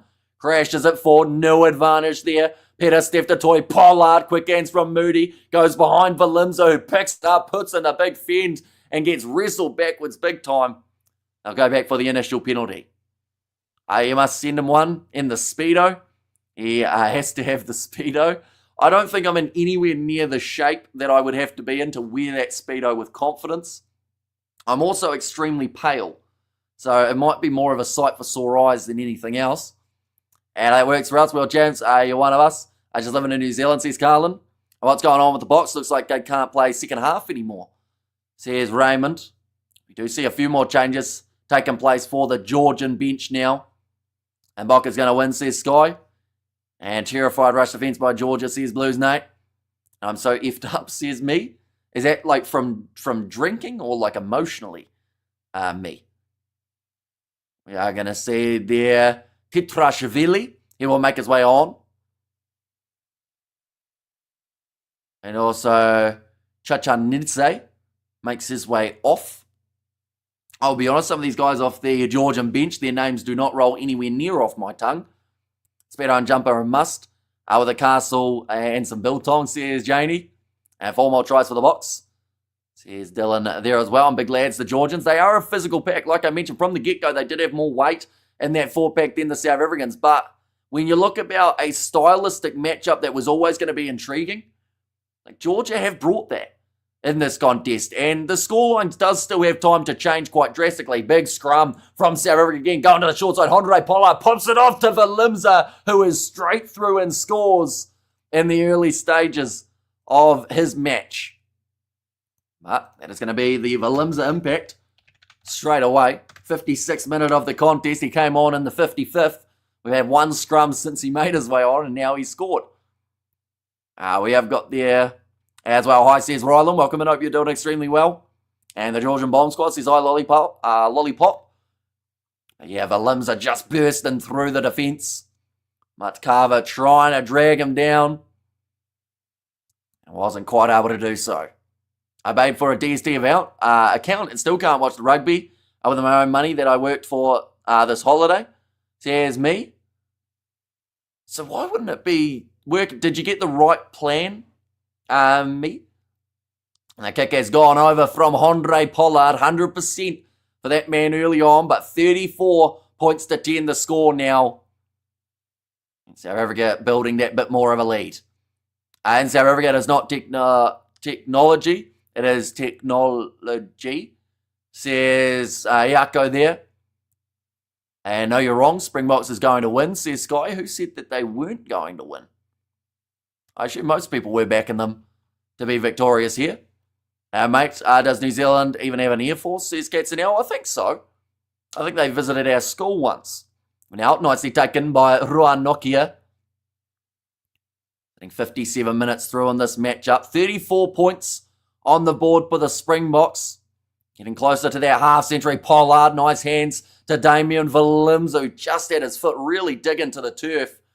We have seen a couple times in the scrums already. Aurige Snyman, one of the offload, gets it backwards to Thomas the Toy. Two Georgian players in the breakdown, but both end up off their feet. Pollard in the pocket. Kicks it high. Chasing after this was Edward van der Merwe, this time not quite able to get up to it. Ninashvili under pressure slings a beautiful pass in field for Georgian. Number 10, Matkava, who's looking for the 50-22, but Valimza is back ready for it. We'll kick this one downfield. Oh, very good kick from Valimza, forces the error from the Georgian inside centre. Kick coming back downfield. Speedo for the ladies, says travelling photographer. And South Africa doesn't have any working Air Force, says I Lollipop. And welcome on Georgia, now backline movement. Edward van der Merwe goes on the outside to Kane and Moody. Might have been tackled a little bit late, but the mark is called by Ninashvili. I'm worried, though, our discipline is going to cost us versus the All Blacks in the future, says Senzo. And go the box, says Rylan. And 70 points will be nice, South Africa, for horrible start redemption, says some Kilo. And Hamish, you are a rugby Samaritan, says Janie. And there too, but a decent clearing kick downfield from Ninashvili. As we are almost at the last 20 minutes of this match. Anyone who is new, of course, be sure to hit that subscribe button. It is greatly appreciated. You all being here for this match. We are going to be back for the Rugby Championship as well. So be sure to stick around. But Faf de Klerk now making his way onto the field. That is for Grant Williams, who's had a strong game once again as the 10. Classic Hamish, who said, where'd that go? Disappeared, who said, are they not going to win? That kind of surprised tone and a facial expression that shows what you can't respect. Says Marius. And was there any mistakes? There were a lot of handling errors from South Africa in this game. They've almost reached double digits in that department. But they have still also scored quite a few decent tries throughout the showing. Faf de Klerk goes now to Andre Pollard, two veterans of the Springbok game, going to Damien Dialendi. They had a third veteran in there too. Kane and Moody dragged down low, run straight into Faf de Klerk. Georgia told to stay onside. Gigashvili thought about joining that one, but into the breakdown and the steal for the Georgians. They have been told to let go of it. They don't want to. Aurige Snyman hanging on. But a very impressive turnover, and they will get the penalty. That was Mamam Tarishvili. There you go. That's who was in the number 20 jersey. Not releasing the ball. Penalty one there. And also we have there, who do you think will win tonight? Are we talking about the under-20s game between South Africa and New Zealand? Because if so, I did back the box by 5 or 6. But it's going to be an intriguing game. I never see Aurige done so bad. I love your comments, Bok. Need to lose sooner rather than later. Rassi must keep it down. Nobody is bigger than the game, and this is Rassie's weakness. He thinks he's bigger than the game, says Sana there. And the under-20 says me. So, yeah, I think that it's going to be a really competitive game. Hopefully like the game we saw in the Rugby Championship under-20s. But, yeah, I'm intrigued. See how that match goes. Nicely claimed by Georgia. Going to get this rolling maul moving once again. It's become the same maul. Rohan Nokia tries to defend it, and he has done just that. He's got in there. Now Lobhardnidze. Cross to the captain again, tackled by skipper Kolisi. Now that time it was Mumamtanvishvili. I said it better the first time when I didn't think about it so much, but another penalty here against South Africa in off the feet from Quagga Smith. Well done, Georgia. It's nice to see the support behind the junior box as well. Yeah, I think that they've been absolutely outstanding throughout this competition. And, that big win over England by the 10 points, that was definitely the confidence booster that I think put a lot of people on the side of the box heading further into the competition. This is a safe space, says Dylan. He's going to see it here from Quagga Smith here. Just hands both down. So, unfortunately, getting it completely wrong there, Smith. Now, 18 minutes remaining. We need the win in the under-20s, says Ryland. And, yeah, I'll put it this way. I'd be very surprised if they didn't win, but New Zealand showed a lot of grit in the last 20 minutes up against France when they were down to 13. So, I think New Zealand are going to have an A-plus game plan if they want any chance of winning that contest. Now, ball is available again for Lobhardnidze. It seems like he's going to be playing a majority of this game. Do you know that Quagga means zebra? I actually do, because I think someone said it on the Italian live stream. And I did manage to remember Arge's name and gets that turnover, flicking it on the outside to Fluff de Klerk. Now, gonna be Kurt Liarense. Does hit it up now. Nokia moves to the halfway line. Big clean out. Arge's name and getting rid of the number 9 of the Georgians, Vincent Koch. Now de Klerk. Ball's loose. It is going to be on the side of the Georgians. De Klerk told to get out of it. And under 20, Australia 35 to England 14. Yeah, see, I think England, after losing that game to South Africa, lost all their composure in that comp. And that is a great kick in behind from the Georgians once more. We'll just continue that little bit of pressure. You're a closet box supporter, Hamish, says Byron. I enjoy watching the Springboks play. There's no denying that. We try our best, no matter who is playing, to be impartial. And, in terms of a neutral standpoint, Georgia have come to play here. And yes, they're down by 24 points, but they were never expected to be close in this game. And I have to say, the way that we have seen the likes of a Lobhardnidze play in this contest, Ninashvili hasn't really got into his work too much, to be honest, from the back. But, certain Georgians are stepping up here. And we have got there where you're watching the live stream because I'm struggling, says Lebom. And there I'm watching on Sky Sport 1 here in New Zealand. And Georgia is not joining the Six Nations, says a big rig there. And Georgia has been great, says Chantel. Now, South Africa going off to the left-hand side. Big shot coming in on de Klerk, but Kolisi hits it up again. Now rolling it back. He's been told to use it by Matthew Carley. I just love Quagga, says a story pot. Now kicked high, taken round the halfway line by would have been Tadua. Lobhardnidze, cross to Gigashvili. And the halfway line at the moment here for Georgia. I think they wanted the penalty, but Matthew Carley says the South African player was pinned in there. Now back into the pocket, kicked high again by Georgia. Chasing downfield, and Damian Valimza knocking that ball on. Are you wearing your Springboks tie or Springboks shirt for the under-20 tonight? I better not, as that would not show the impartialness. And Junior's game is going to be big. Whoever wins going to have an amazing, it's going to have to play an amazing game. And yeah, I'm thoroughly excited for that one. And we are going to be covering it on the channel. We've actually got 30 minutes build up for that match too, because, for the under-20s games, we've kind of gone with 10, 15 minutes before kickoff. But for this one, I do want to give that game a little bit more attention because, both sides thoroughly deserve to be through to that final metres made. 517 for South Africa compared to the 194 of the Georgians. South Africa have also scored those 6 tries. What time is the junior game? It is kickoff at 8:30 p.m. South African time. And we are going to be starting at 8 p.m. South African time. So for us here in New Zealand as well, for anyone wondering about the time zone, it is going to be happening at, it is 6:30 a.m. kickoff, 6 o'clock for the start of the stream. We have got a donation from Sean. Thank you very much. And thanks for the comms when I'm not able to watch. No worries at all. UFC 300 leaked. It's a little while ago. I don't even see who that is. Actually, it looks like it might be a made-up card. But now another penalty. This time goes the way of Georgia. And Damien is such an animal on the field. So composed off the field, says Dylan. Yeah, he's one of those guys that will just get about his work out there on the field. And sometimes a little bit of an underappreciated member of that Springbok backline. Of course, a lot is talked about when it comes to Chisel and Colby, when it's the likes of a Jesse Creel even in that midfield. But Damien Dialende holds that glue together from that 12 jersey. He runs the ball hard up the middle. And no traded tendencies for Hamish. He is a Kiwi after all, says Sue there. And also, like, green shirt, green screen doesn't go too well. I'd be invisible, which would look a little bit strange. And the grind don't stop. Good work, bro. I just woke up and sculled a 2-litre Pepsi. Time for a fight. Now, going to be nicely thrown in. We have got a new channel member as well. It is Mpindo. Thank you very much. You now have access to those exclusive emojis on the channel. We love Jesse, says Janie.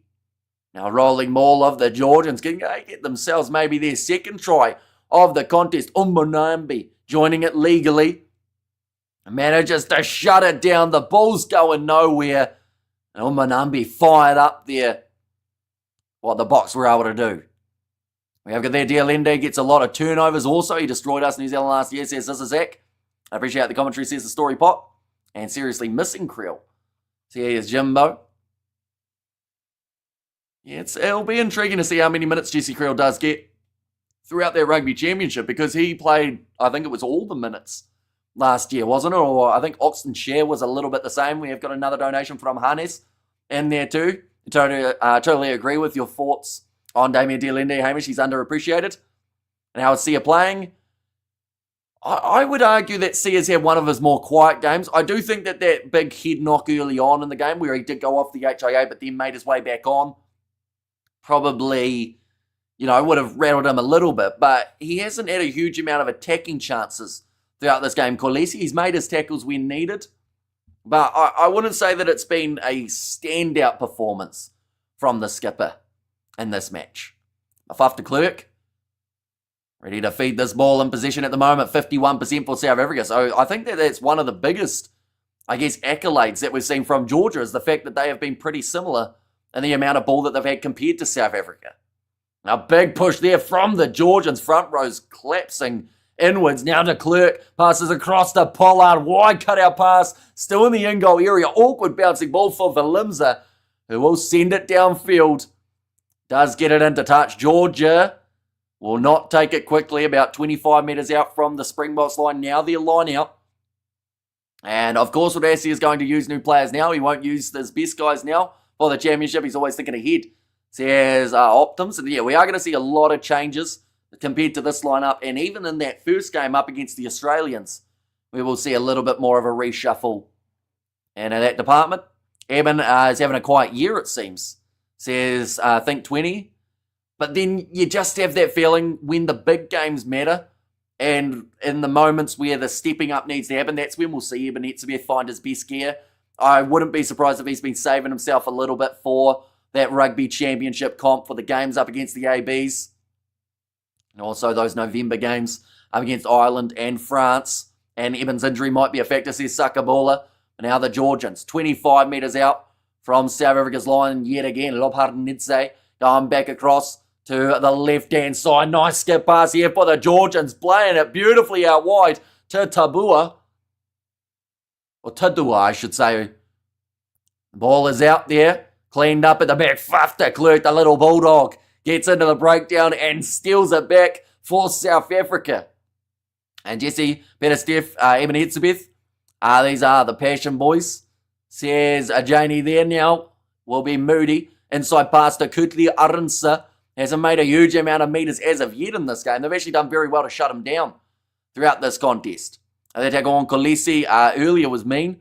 Says Armstrong, you got a commentary. Says Zephyrus, thank you very much. Greatly appreciate you being here. We are going to be back for more South African games in the near future. Little chip in behind attempted by Andre Pollard. Something you don't see too often, but the ball sits up for him. And he finds his offload back to Ruanokia. Now, Thomas the Toy. And we will go back for, sounds like a forward pass from South Africa. It's a scrum again for the Georgians. And Sakabula. Is that a surname? No disrespect. Says Naz Williams, and there are 8 billion Bok fans on Earth. Says Dylan. And I, Donovan, says Sonia there, and I'm not rating Khaleesi at the moment, says Marvin. Yeah, he's been a bit of a tricky one to judge from this game, but yeah, the pass from Nokia going to Thomas the Toy just a little bit forward.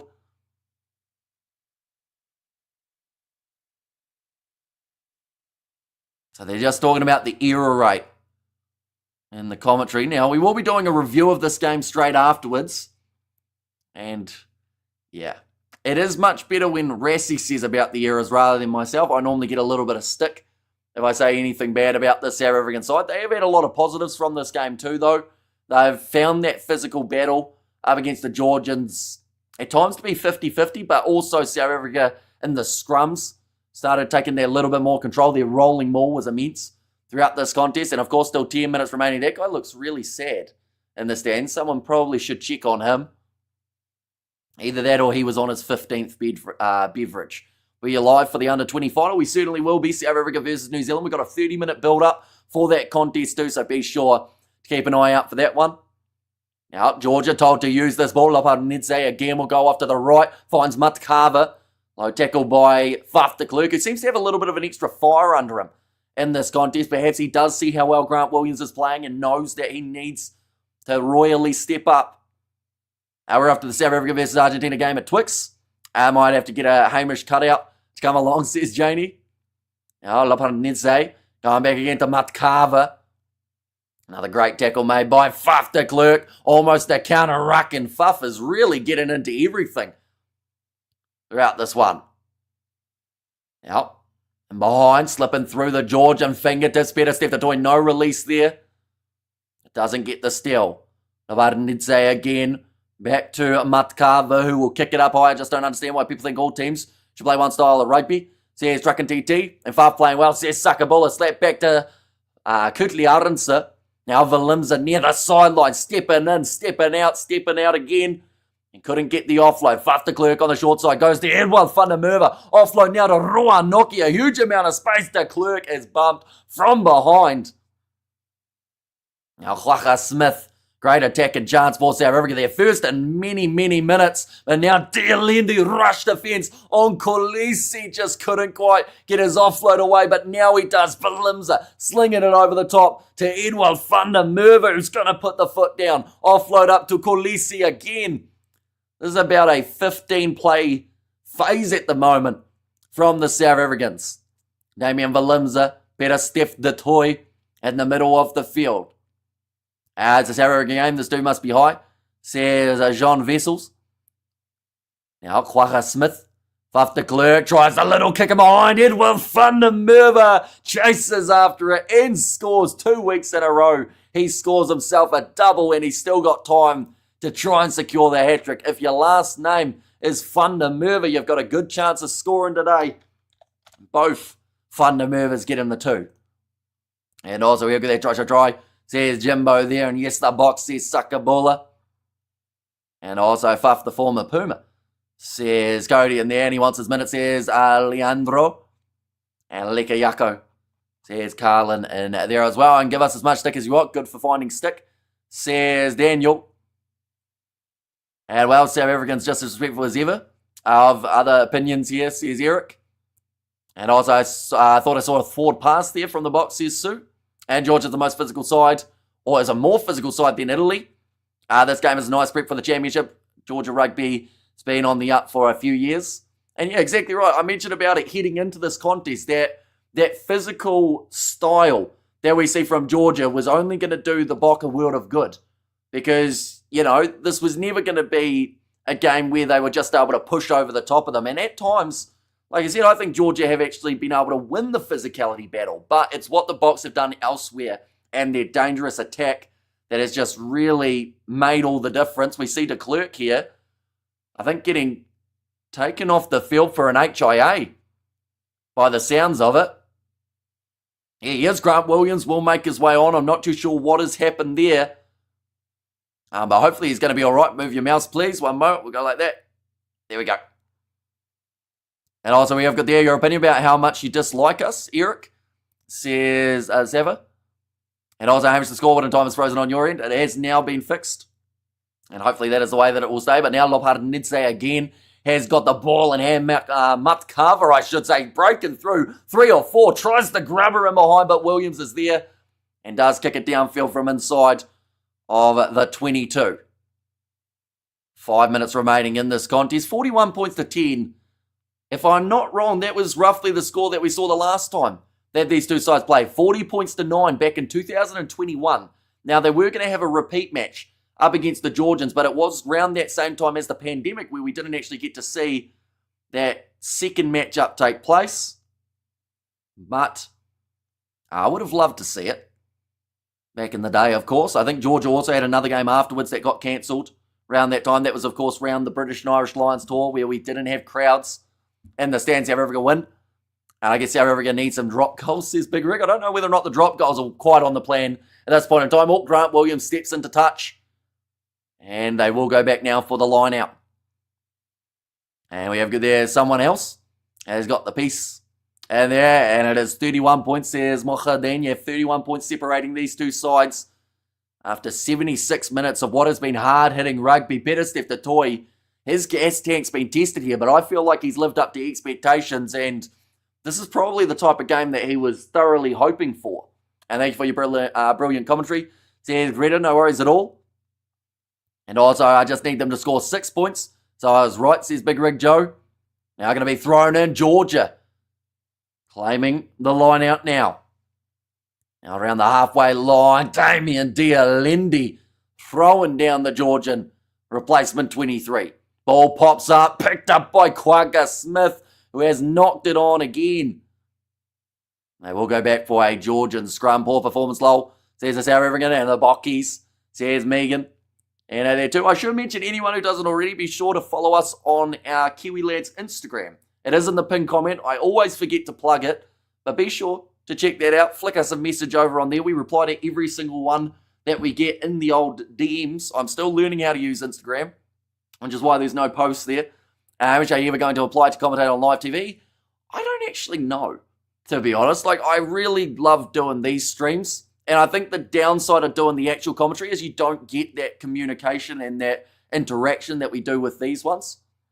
And here is a fine. White people cry when it's 41-10. It's not urgent to be perfect now, says a South African.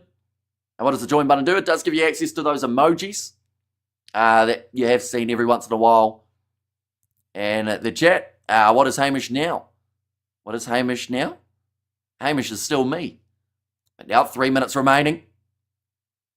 Now 3 minutes left. Ball on the side of Georgia once more. Are people disrespecting Georgia? We playing bad, but Georgia putting us under pressure, says Mike. Now rolling this one back. Lobhard-Nidze. Looks like he's going to be playing the full 80 minutes at this point in time. Now taken by Damien Valimza. 2.5 minutes left. Attack and run from the block replacement. Number 15, Pollard. Now across to Kane and Moody. Finds Corlesi in the wide channels. Williams pick and go. Flat ball to Umbonambi, who was smashed, but Cock was there on the shoulder.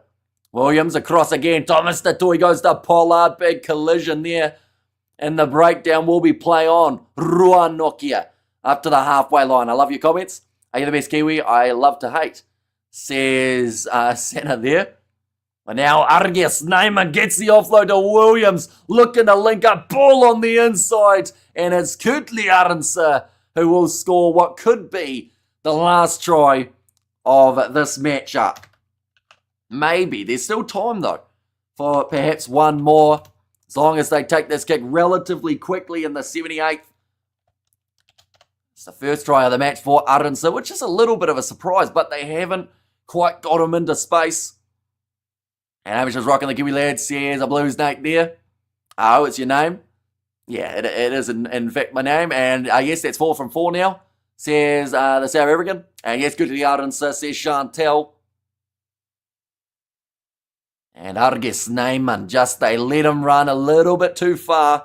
And of course, he's always going to find that offload. Great ball from Grant Williams, though, to find Kurtley Arendse. Initially was looking to get him on the outside, but instead, Arendse cut in, linked up perfectly. And it's try number 7 now, I believe. Oh, no, try number 8, my apologies, for South Africa here. Now just the 30 seconds remaining. And thank you, Hamish, for your commentary. Always a pleasure, says O'Reilly there. And once again, I do apologise if I'm mispronouncing your name. Hopefully it isn't an absolute mile off. Thank you for your commentary. Ayer on top, says someone. And there, but now Grant Williams trying to go through yet again. 15 seconds remaining. Gigashvili getting the turnover, though, for Georgia. They want one more try before the end of this game. Ruan Nokia can pull the steal. Couldn't quite get a lob. Hardnitze goes back across to Gigashvili. Knock on from Georgia. And now counter-attack coming from South Africa yet again. Kurtley Arendse round the halfway line. Question is, will they kick this one into touch? Or will they continue playing it? Looks like they want one more. Arges Neyman with the fend. Looks for the offload. Played on the ground from Georgia. Should have been a penalty to the box. Now, Gigashvili knocking it on again. Grant Williams cleans it up. Umbanambi. Now, Andre Pollard fires it across. Kwaka Smith. Another offload to Moody. Passes one more to Edward van der Merwe. It's going to be a foot race. He wants his hat-trick, tries the step, but he's dragged down on the 22. Now Moody picking it up, passes across to Damien Dialindi. Another ball, Vincent Cock. Andre Pollard sells the dummy, goes through himself, and will score the try for the Boks to close out this contest. And the Springboks, they reach the half century by Andre Pollard in the 80th minute, showing that he's still got that show and go. 2 quick fire tries for the Springboks, and that is now 9 throughout this game. We'll go like this, and we will go like that. There we go. It should be a nice, easy kick for Andre Pollard too. Thank you for your commentary, Hamish. OMG Destroyed, says the South African. And we have, of course, still got our under-20s game that has taken place a little bit later on. That will be New Zealand versus South Africa and what could be an outstanding finish to the rugby weekend. And also Pollard did well this week. He looked really good off the bench, Andre Pollard. But that is the end of the game. 55 points to 10. So now we did take a whole heap of pictures, or not a whole heap of pictures, but we did star a whole heap of comments at the start of the stream. Let's see who was close in terms of the scoreline. We had a 47-10 from Big Rig Joe. We had a, what else have we got in here? I know a couple other people were picking around 10 points for the Georgians. 64-12 from Gary. 63-12 from Lawrence. 52-10. And Etzebeth to score first from McNulty. The Etzebeth thing didn't happen, but 52-10. Not an absolute mile off. I didn't get a mile off either for this game. If it wasn't for that kick going over from Georgia, perhaps we could have been sitting with almost a perfect scoreline. But that's probably about as close as we're going to get throughout the weekend, ladies and gents. So, I mean, I'll take it. 56 points to 8, my prediction. 55-10, the end score in this matchup. And how much longer do you think Grant Nisbet will call All Blacks games? I think he's still got a few more years in him. Overall, I think they'll give him till that next World Cup, perhaps. Thanks, Hamish Legend, as always, says Janie. I know your name pronunciation of the names has been great, says Regime there. Pollard, be happy with how that match finished. Love the commentary score is great. That's the win. And also 56-12 I chose. Not bad, Hamish. Says the Blues Nate there.